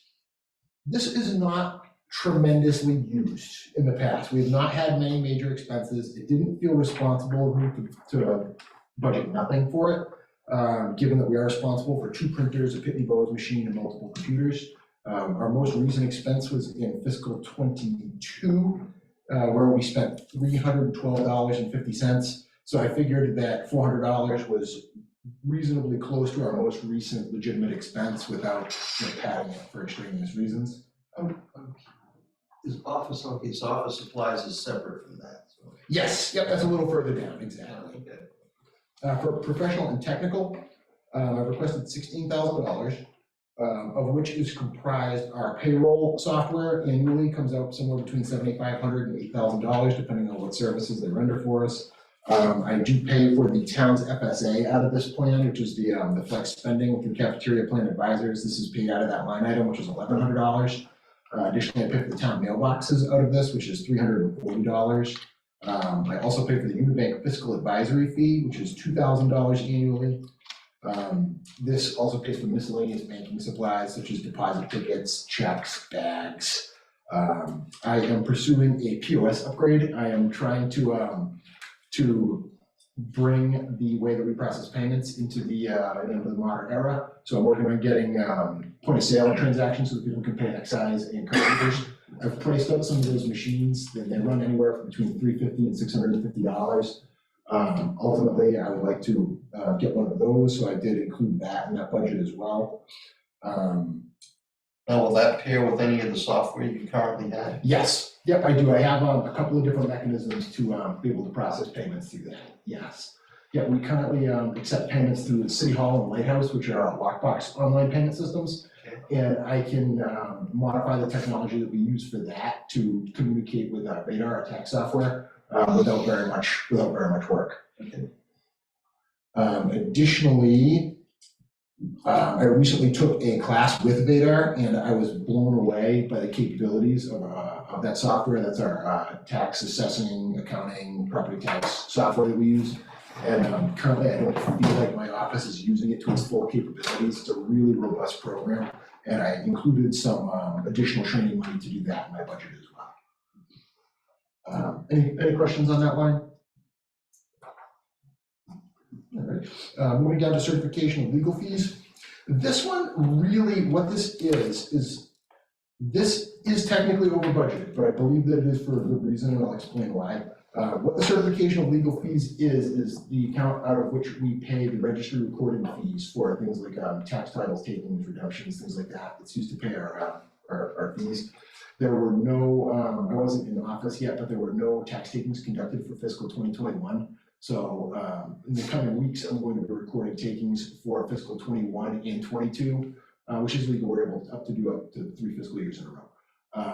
So I'm going to be doing all of those, which I'm hoping is going to spur a flurry of payoffs and people start getting the scary letters. And I'm hoping that that is going to be kind of a spend money to make money situation.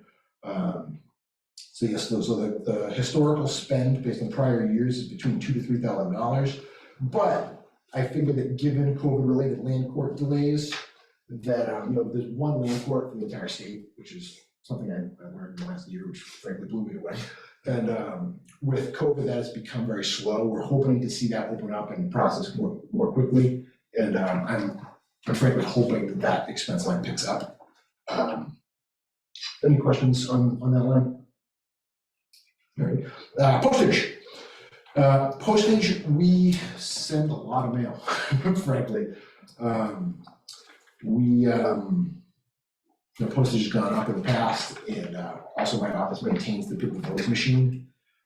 So I budgeted a $500 increase for the postage increase. I think that we'll be okay with that, but it has just gone up. To move out of office supplies, I did slash this one. I didn't want to go too deep, even though based on the current year's expenses have been light in this line item. This is one we reduced last year. I believe we reduced somewhere between $500 or $600 last year. This one I further reduced $750. I also reduced another $750 on the collector side. We do use a fair amount of office supplies, but I frankly think it's just an over-budgeted line. For supplies, between mailing the vendor checks, employee paychecks, W-2s, we sent thousands of pieces of mail annually. We go through a lot of envelopes. We also maintain all the turn-ins for the towns. Whenever anybody takes money, the schedules and receipts are turned over to us. I like to bind them with binder clips, and we'll have anywhere between 10 and 15 a month, so we do go through a fair amount of those. Paper for the cash books, binders that need to be purchased annually, things like the commitments, cash books, so forth. So we do have some, legitimate needs for office supplies, but I frankly thought that we could reach kind of deep into this one. So between both, I did cut $1,500 between both lines. Any questions on office supplies? Travel is really the only big expense is I'm in a 3-year certification program to attain the Mass Municipal Certified Treasurer program. It's a 3-year program. It is 1 week in Amherst every summer for 3 years. There are some optional events in between, but as long as I attend those 3, I'll be on the track to attain certification after my 3rd year, which is the earliest opportunity available.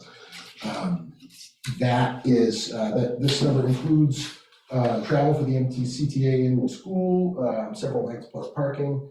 On Monday holidays, because we do have some employees who still receive physical paper checks. So on Monday holidays, I'm required to travel to Whitman to pick them up because our payroll processor, when the payroll is done on Tuesday, it's finished by Tuesday afternoon, Tuesday evening.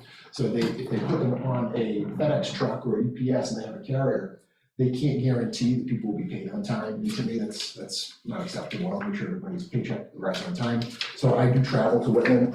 As an elected official, I do not submit for reimbursement for mileage on this. But the way that I'm thinking about it is if for any reason I was ever sick or unavailable to do it and one of our office staff did have to go, I would be required to pay the mileage.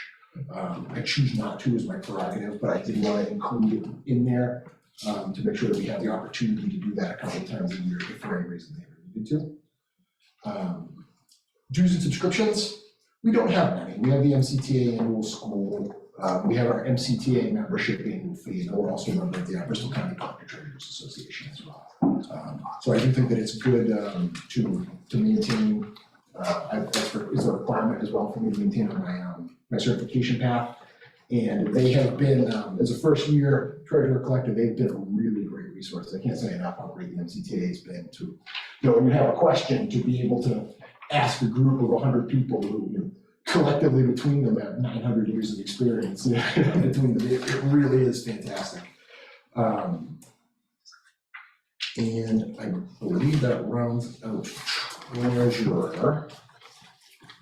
Is there any questions before I jump into collector? A lot of this is gonna run. Same thing, equipment repairs and maintenance. I reduced this to 400. Again, we're responsible for a couple of printers. We do maintain the Pitney Bowes machine.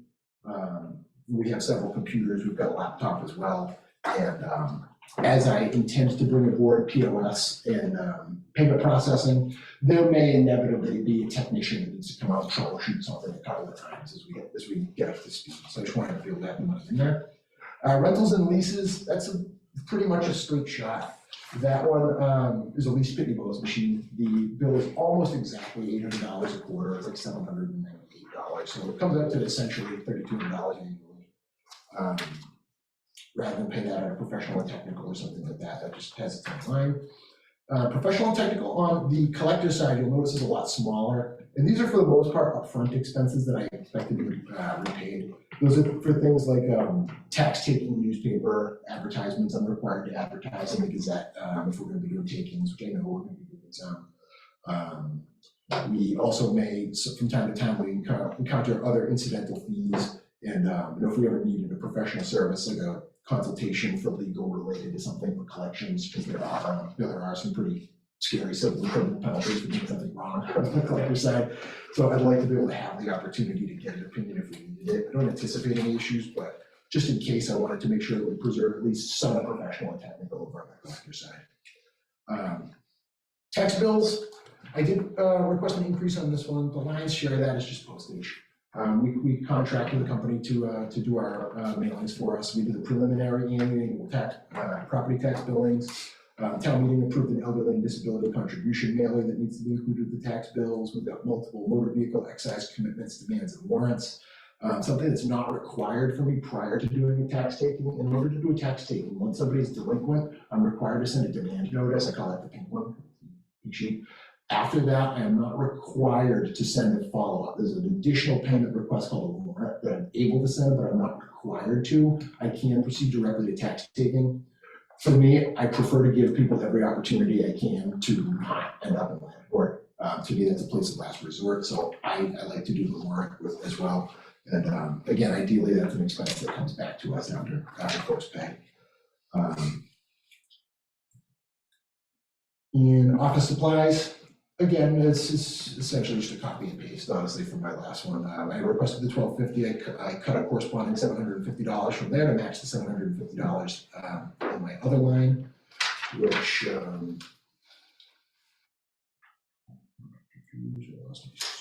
constitutes a 60% cut. I do think that we can sustain that. To be honest, I was robust, but I really wanted to buy into the spirit of zero-based budgeting. I think it's fantastic. I think that it's going to allow us to think outside the box, and I do think that we'll be able to meet the needs of the public while still making some meaningful cuts in that line. Lastly, travel was the same thing. I booked my hotel as early as I could last year, as soon as the schedule was announced. But sometimes they do book out, and I just wanted to have a little bit of extra in there just to make sure that we have the ability. And just in case I end up, there's a June conference that I don't intend to go to just because it's right around the same time as town meeting. But there are several other MCTA events that I think might be beneficial if we do have the opportunity to go, and I just wanted to ensure that there's at least a little bit in there for travel.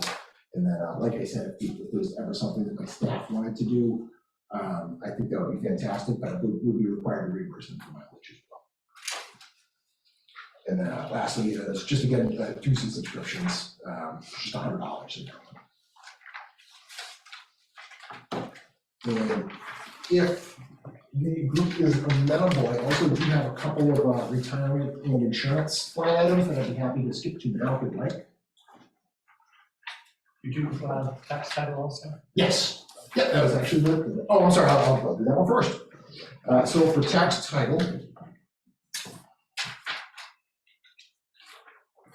this one's a little tricky. The reason for that, so I have a letter, I'm not sure if it made it into the packet, but I did send an email to Dave Capolo, the former Capolo, the court attorney, and I did ask him, without requesting anything specific enough to incur billable hours on myself. I did ask him for just a general estimate of what we have in land court, where we're at, and what, based on the current pipeline, he anticipates we would need to get through where we currently are. He says that based on what we currently have, I'm moving forward and looking towards FY 2024, an estimate taking into consideration FY 23 expenses would be around $15,000 for FY 24. That figure is estimated on the work of the existing cases that we have filed in court, 11 currently pending, and potentially additional cases that will be filed in FY 24. Like I said, I do have two fiscal years worth of takings to do all at once, so there will be some activity on the tax title line. Additionally, one of the parcels that recently went to auction had an instrument survey that needed to be done on it. The town recently had a land auction, and one of those parcels was required to have an instrument survey done, which ran $3,340. And now that parcel sold for, I believe, $61,000. So we certainly made our money back, but having seen what a little extra due diligence can do, I think that having a more robust figure in there to allow for possibilities of things like site engineering might allow us to command a better premium for lots if we do end up moving forward with other auctions sometime in a couple of years. And I do think that, in my opinion, the $20,000 would be a responsible investment in giving us the tools that we need in order to do the background work. But again, if it was reduced, Attorney Capola does say that $15,000 ought to do based on our current pipeline. But I am anticipating some future activity based on having to record 2 years worth of takings at once. And I'd like to see the 20, but at the same time, according to our attorney, based on current pipeline, 15 would be adequate. Any questions on the text out? Well, actually, a question. Advertising, posting, official posting, pretty expensive with the newspapers. Where is that figured into your budget? I have that in professional and technical. Professional, Yep. Thank you. Yep, thank you.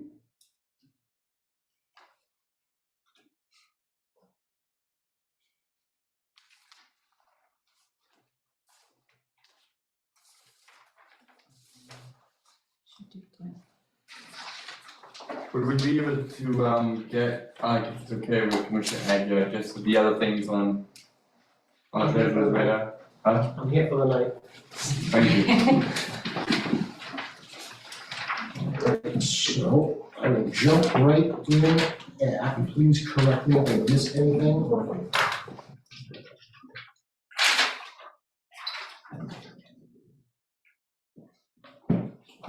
That was 9117, retirement pension contributions.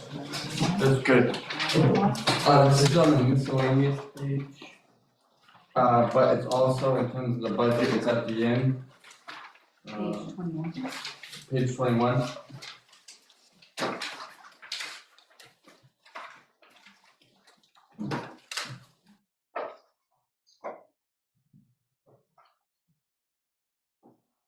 Now, unfortunately, I wish I could say that it's not so, but we do have a 14% increase in our post-retirement retirement assessment. That is directly from the retirement board. That one was just directly from that letter into my budget line. Same thing with the, the workers' comp is actually being moved, I believe, from me over to the insurance budget, so I'll skip that one. The group health insurance.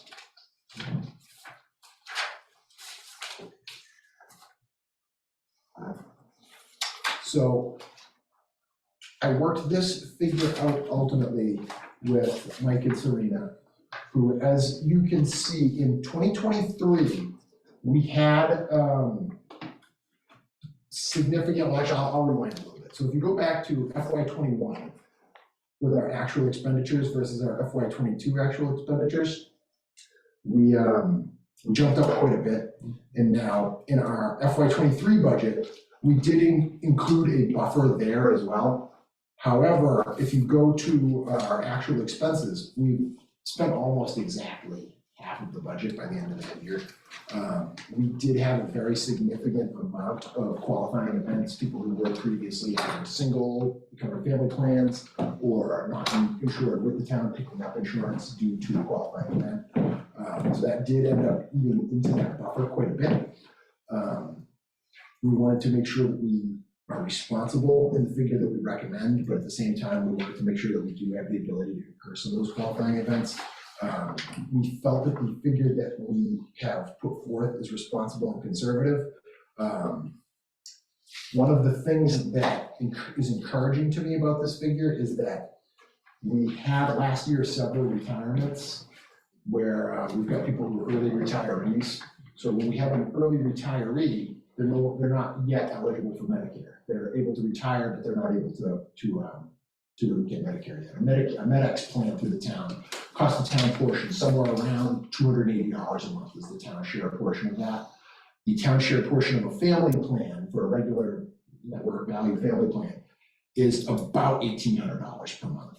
So if you figure that if you have somebody who's retired, is on a town family plan, and then you add somebody who's on a town family plan, that can easily add $20,000 plus just for that one person.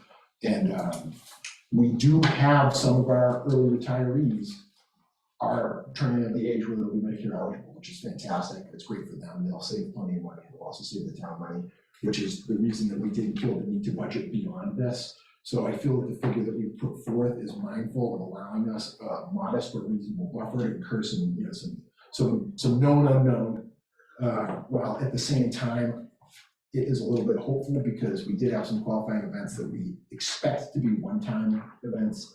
We're hoping not to see repeated, but that was the reason. Oh, and there was also a 1% premium increase as well. That was also half of our increase represents the fact that premium was on 1%. Any questions on that line?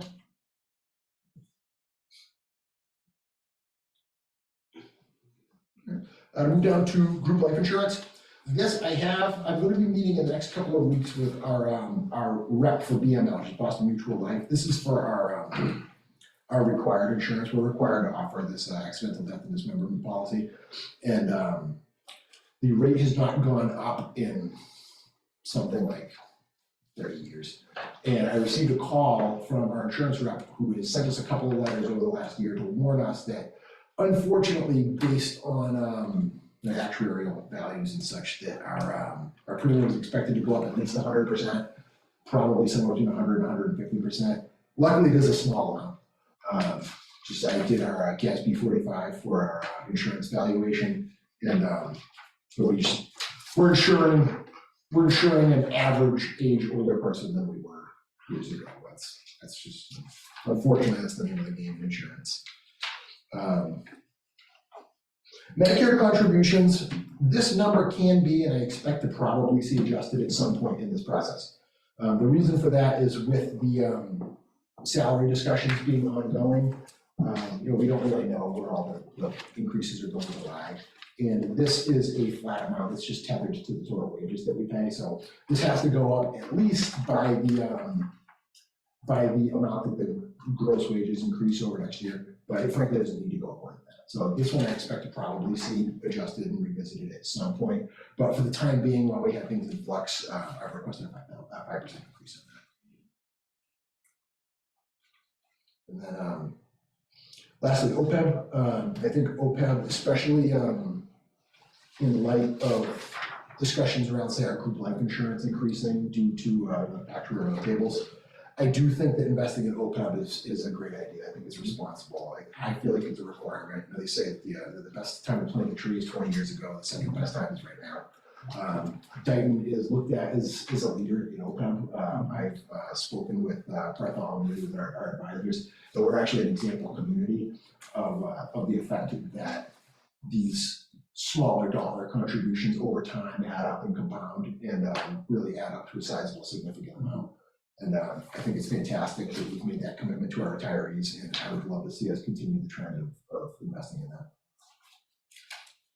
Paul, do you know where we are from a liability standpoint? In terms of? At least, well, whatever the last actuarial was done. Oh, I can get you a copy. I can get a copy for you. I have the GASB. I can send it over to you. Absolutely. Has it changed much now that the rates are coming up? Yes. Yeah.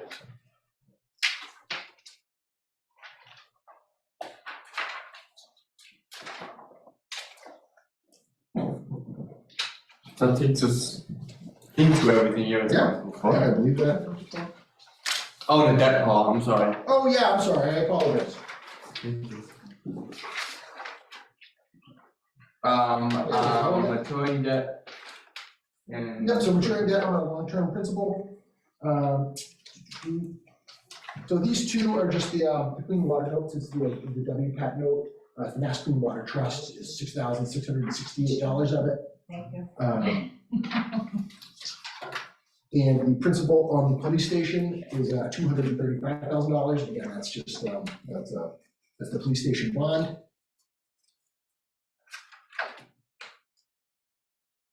And I'm hoping that we pay it, because I'm pretty sure if we don't, they will come and take me away. Then 751. Yeah, 751 is interest on long-term debt.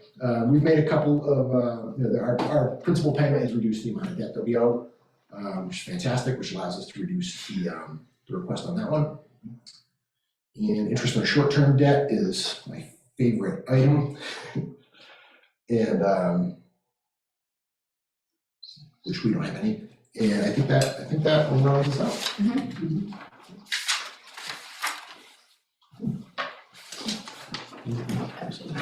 Thank you all very much. Thank you.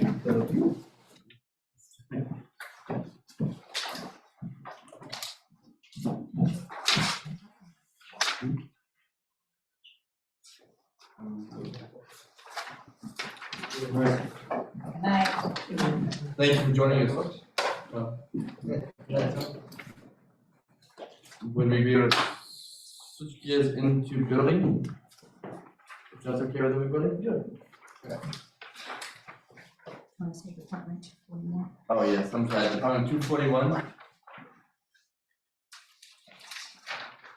After 10 years, you think I would, after 2 years, you think I'd just learn the lingo.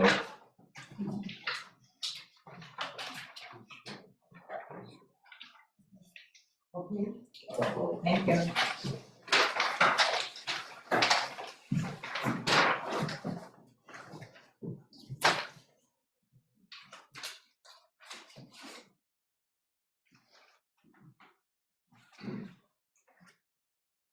Everyone catch their breath after that? Yeah, wow. Did he? Right? Good job, Paul.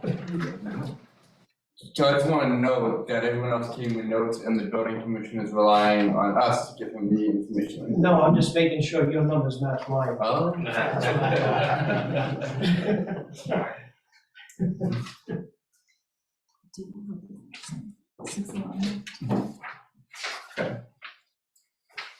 Okay. What's that?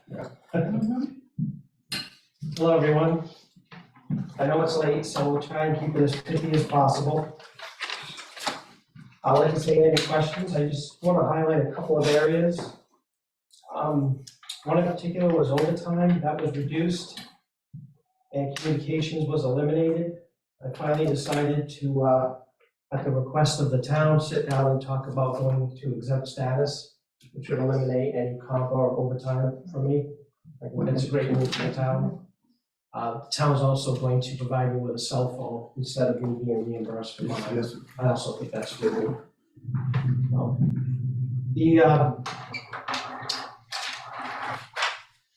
The other reductions were small. I've been using zero-based budgeting since I created my budget a dozen years ago. So there wasn't any large swings this year in using the new procedure or process. Fuels have been reduced because of the hybrid vehicle that the town uses. So we have seen a reduction in that. Of course, the fuel cost increase, we may see a rebound, but I don't see that happening in the future. My other lines, do you want me to go through all of them, or you want me to stop in between? No? Okay. Per diem inspections, I reduced a couple of lines, gas inspector, plumbing inspector. That's just a reduction in overall inspections. We still have strong permit counts, so we haven't seen a recession as far as I'm concerned. The permits are a different type, so local receipts have been affected, however, we still have strong local receipts. So it's not gonna be a stellar year, but it'll be a strong year. Weights and measures was included under my oversight recently, so you'll now see that as part of my budget. I'm not sure if you caught the selectmen's meeting when I presented that we are going to take that from an in-house service, and I'm contracting with the state through the selectmen to use the state agency of weights and measures to handle our local weights and measures requirements. That's a flat fee of, I believe, just over $1,400.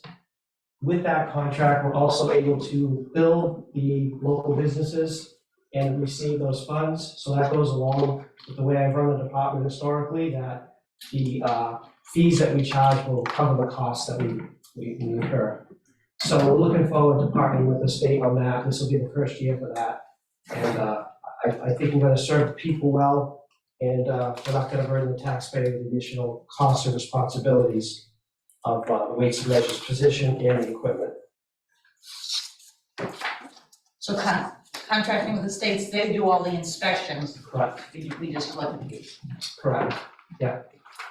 It's an annual contract, so it's something that I would anticipate we would enter into every year, but this is the first year, so I haven't done anything with fee structure until we know where we stand.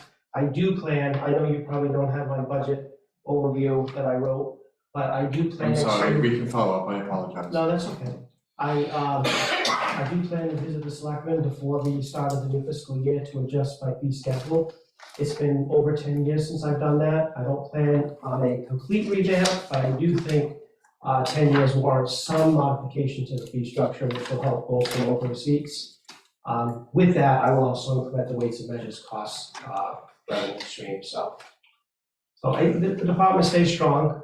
You know, the economy and the lack of water has impacted new construction, but overall permit count has remained the same, around 1,000 permits, so we're still doing pretty well. People are spending money in their homes, and they're getting the permits, so thank you. Well, on that point, with the water issues, so we are still Correct. getting the building, I'm sorry? we are still issuing building permits. Oh, yes, yeah. We still have new construction permits as well, we're just not at the levels that we were historically in past years. But the overall permit count has remained about the same, so that means people are renovating their homes, spending money doing additions, pools, et cetera, especially during the pandemic. My office was extremely busy. People are spending on their homes, which was great. What I don't hear tonight, and I'm gonna ask it in two questions. Your department, off the top of your head, and it might be tough if you don't have it in front of you. What is your total expenses? Do you know that? It's a couple $100,000. And what is your income? Well, my income fluctuates, but we've seen a high of 600,000, in excess of 600,000. We pretty much maintain around 240, 250 every year. This year, I think with a couple of special projects that will come online before the end of the fiscal year, that will exceed our local revenue projections from last year by quite a bit. So in essence, you take in more than you spend. Correct. And that's something that finance committee will know, some of the people who were here back when, that was something that I prided the department, the operations department on, is to make sure, it's a service department. You know, if you need a permit, you need our services, so you should pay for those services. The taxpayer who's not putting a roof on shouldn't be paying for someone's roof. So it's a simple concept, but it paid dividends, and the department runs pretty well. Thank you. Thank you. Jim, just a question on this demolition. Yes. Do you have any plans for the rest of this year? Unfortunately, yes. We have one that just presented itself down on Water Street. It's one of the oldest structures in town, so I'm trying to work with people to try and save it, but unfortunately, it might meet its demise before the end of the fiscal year. So the answer is yes. And, you know, we've always looked at that in the past. You would think this much time has passed, and as many buildings come down, that we would be able to reduce that. And every year, a property pops up that just wasn't on our radar. So I appreciate the support in funding that line, because it does well. And some of the properties, we've either acquired for town use or have them sold, so we received the lien back. One in particular was Main Street was the most recent demolition. There's a contractor looking at that now to rebuild the structure there. So that'll do two things, that'll get the lien paid and it'll go back in the tax rolls, so.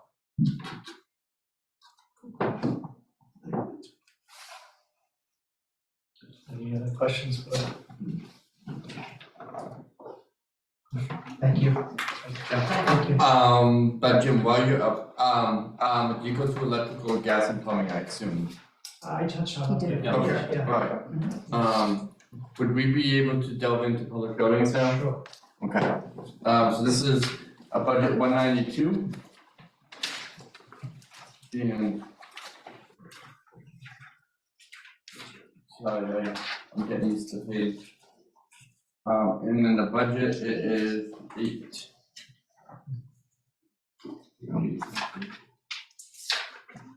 So,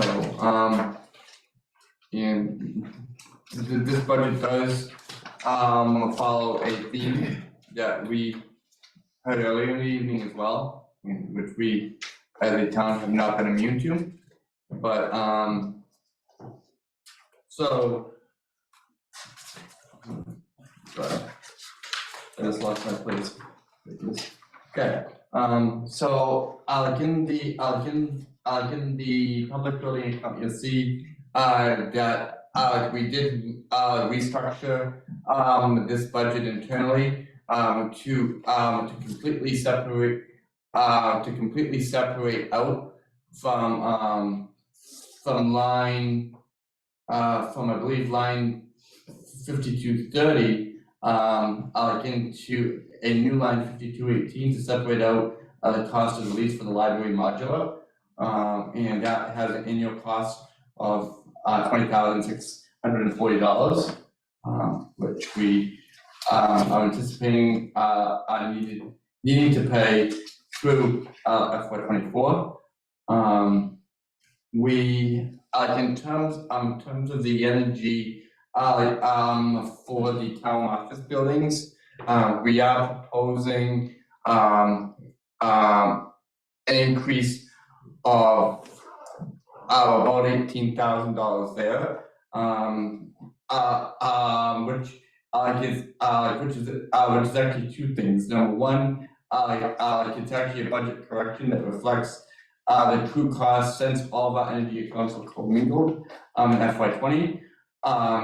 But it also reflects the increased costs to provide utilities in electricity, heat, etc. to the new library modular, to the animal control building, into 207 Main Street. We back when beginning in FY20, when all of the accounts were commingled, we were dealing with really an issue where we were trying to get a new true cost of what really needed to be commingled, at the same time that the costs were continuing to increase as well.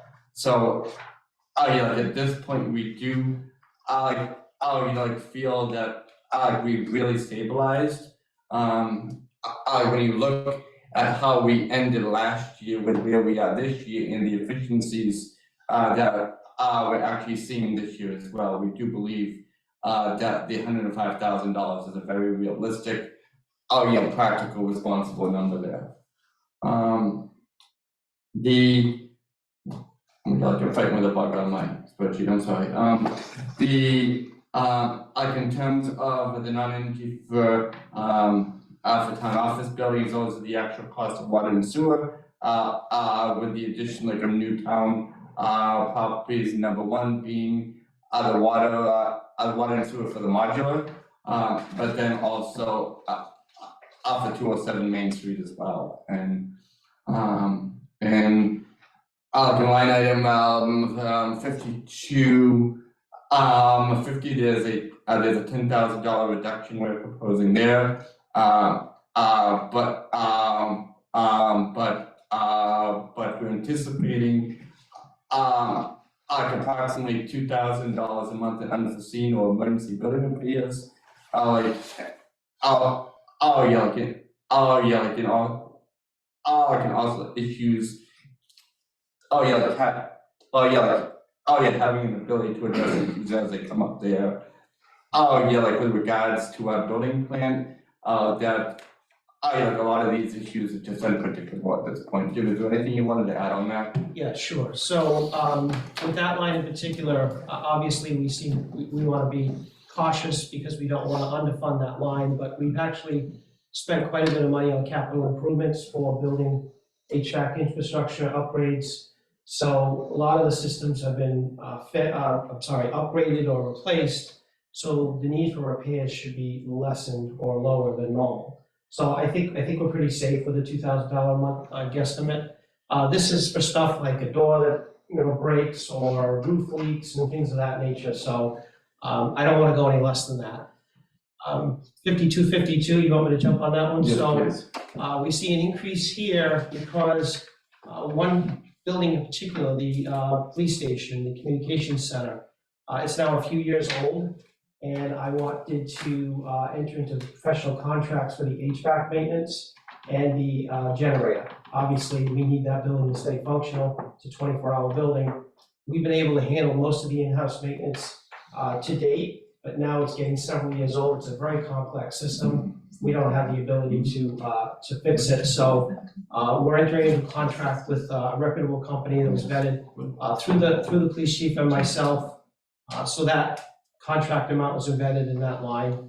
And then the generator maintenance, we are gonna have that go out to a third party as well, so.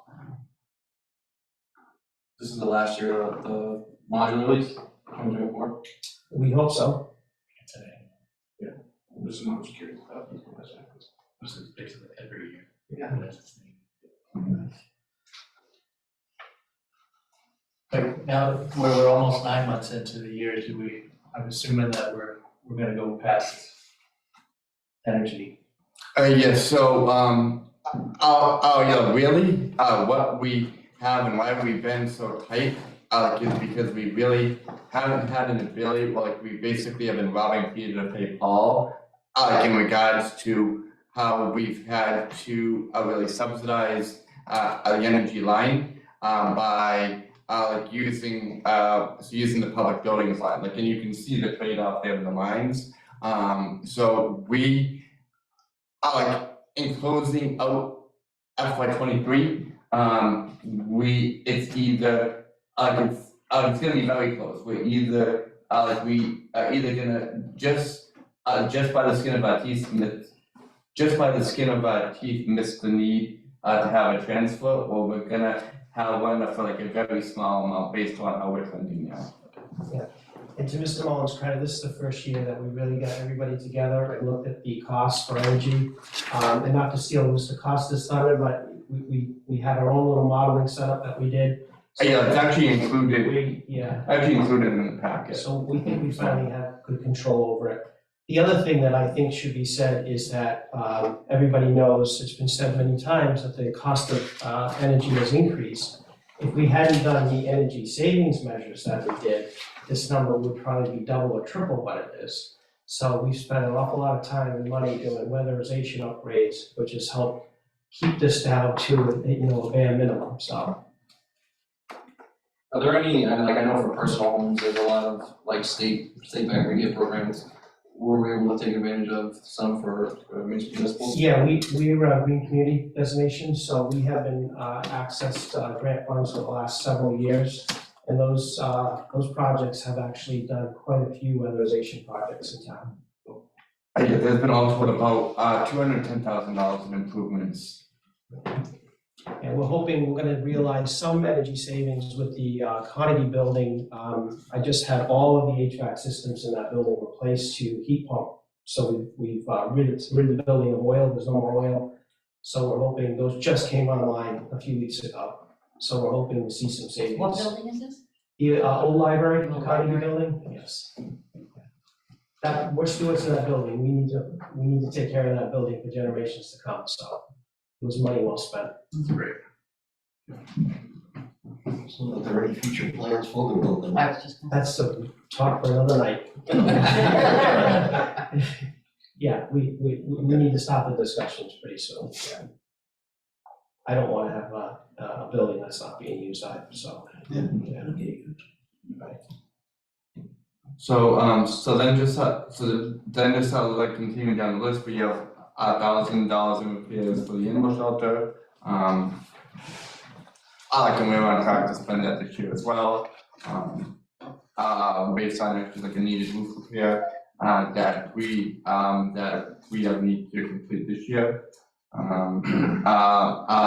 custodial services, like in the supplies, that where we are now for contracted cleaning services with M&S, for cleaning for town hall, old town hall, the library modular, and just a very small portion of the highway department. The 5460, for the $4,500 for groundskeeping, that line, I can actually, if you look back at it, it actually, the spending from it looks relatively skewed. Because during the COVID spending freeze, it was interpreted that, that no funding should be spent, like from that line as well. So like we really, during that year and a half, we didn't do anything to maintain where we were. So it's a number that is it's actually skewed low, and because of that, it doesn't reflect that in costs. And then the shared equipment, that is, that $12,000, that does reflect the cost of our copy leases and service contracts.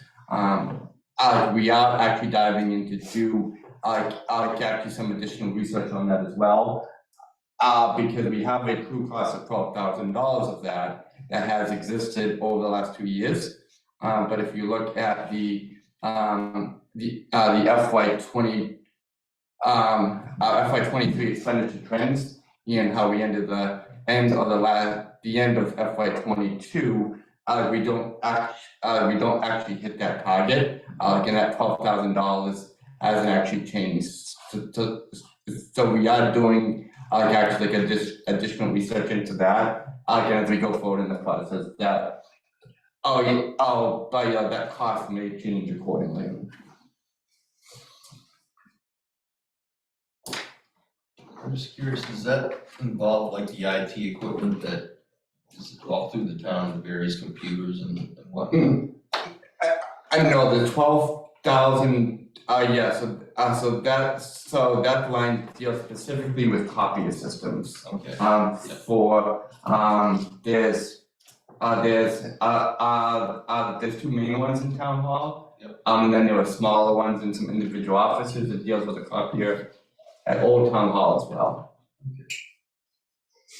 Those are all leases. Yes, I'm sorry. Yeah, which I'm grateful for, because they go down quite a bit, and our technician comes right away, so it's a good. Oh, yeah, like in the maintenance and like the service, a contract on them as well, which is, as Jim just mentioned, is worth its weight in everything.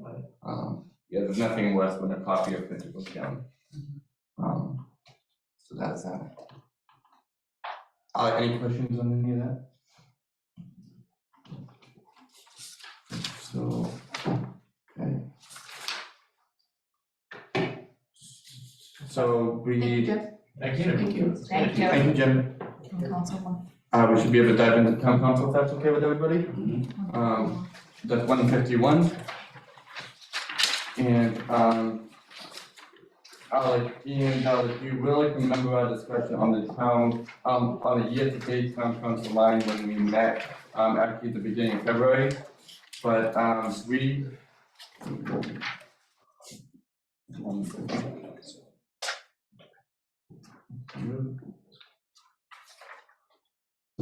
151, it's within your miscellaneous, if you're looking at the. Oh. Really? Oh, I'm sorry, I am special. Go, this, it's top section, second top. Oh, all right, thank you. It's just a one liner. Okay, so, in the town council line, you'll note, that I'm proposing a $15,000 increase in that line based on actually real issues that are happening and trending here in FY '23. And are expected to continue into FY '24 as well. And yeah, it's just really due to a increase in the legal issues faced by the town. We year to date, we have expended 80% of our legal budget already. We just on actually the land use side, we just actually was served yesterday with an appeal on a major land use issue, which we'll have to follow up going into town meeting to make sure we're really managing and accounting for. As you mentioned, we have ongoing expected mediation that we need to participate in with the yard. And so it's in FY '23 2023, it's really the cost that we're facing in doing business, unfortunately. Any questions on that? Of course, so there's this, Yes, development. yes.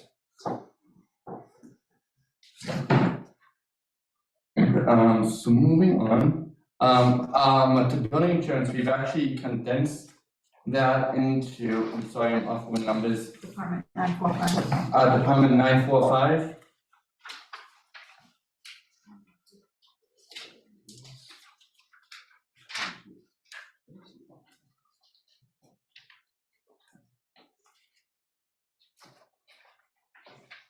And we're going through we're going through like a reinsurance costs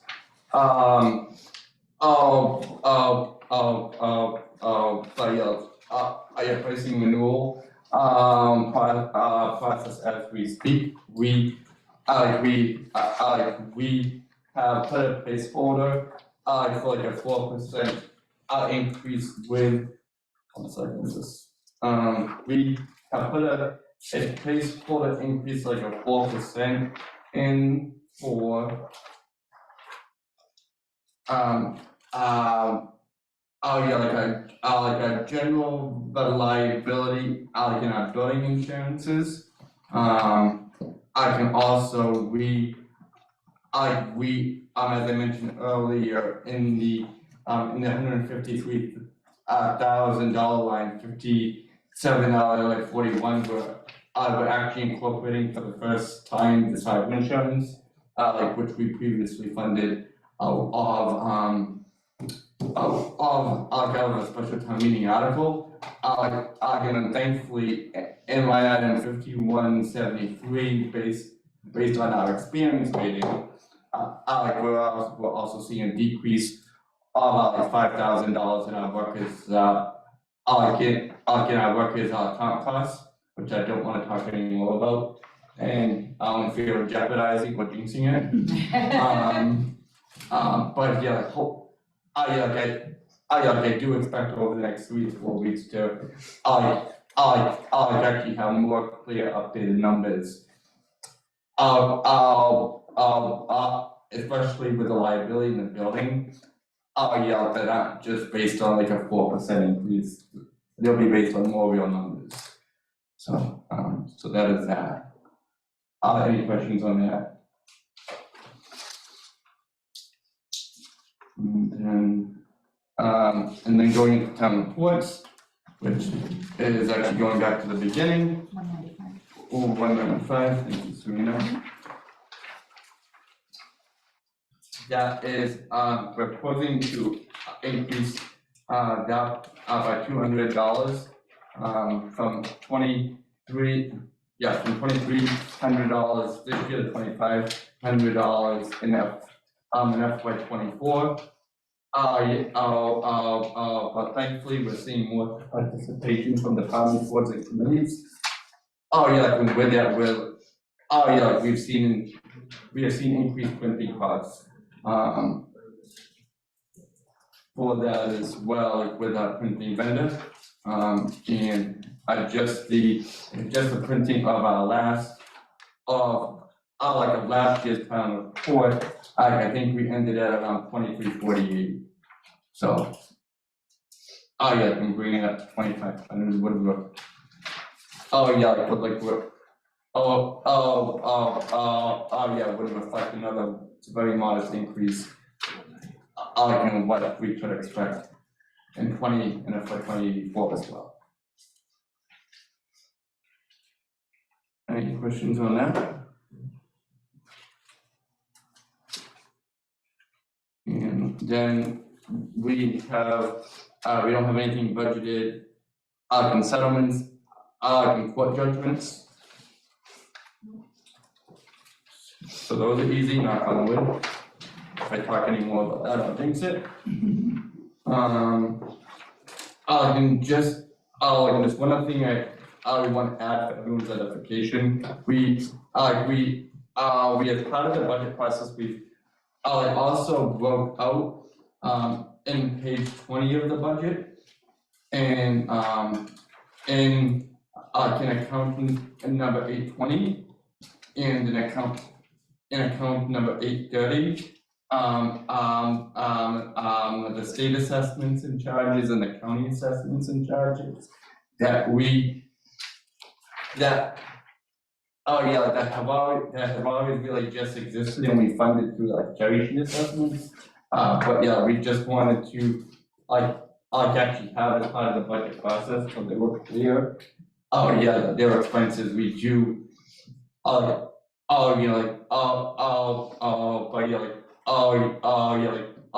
Also need to raise the fund as well. And we don't have any control over that.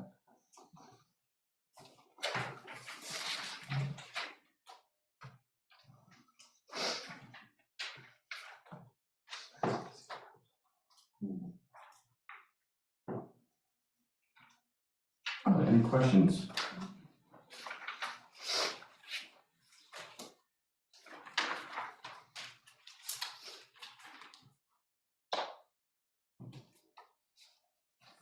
So I do think that's everything we were hoping and expecting to get through this evening. And we're finishing well in advance of 10 o'clock, which is even better.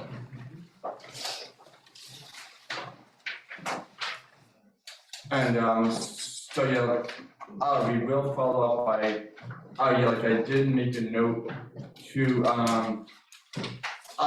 follow up and to send out the budget backup letter from the building commissioner. I would do that first thing in the morning. And there was also I think a revenue that we were gonna actually break out in terms of the dog licensing fees. Get that out there as well, so we'll do that first thing in the morning. I think that should cover everything. We do, just in terms of both agendas, we do, there is a public input that you listed on both agendas, so if you wanted to switch over to that. Any public input?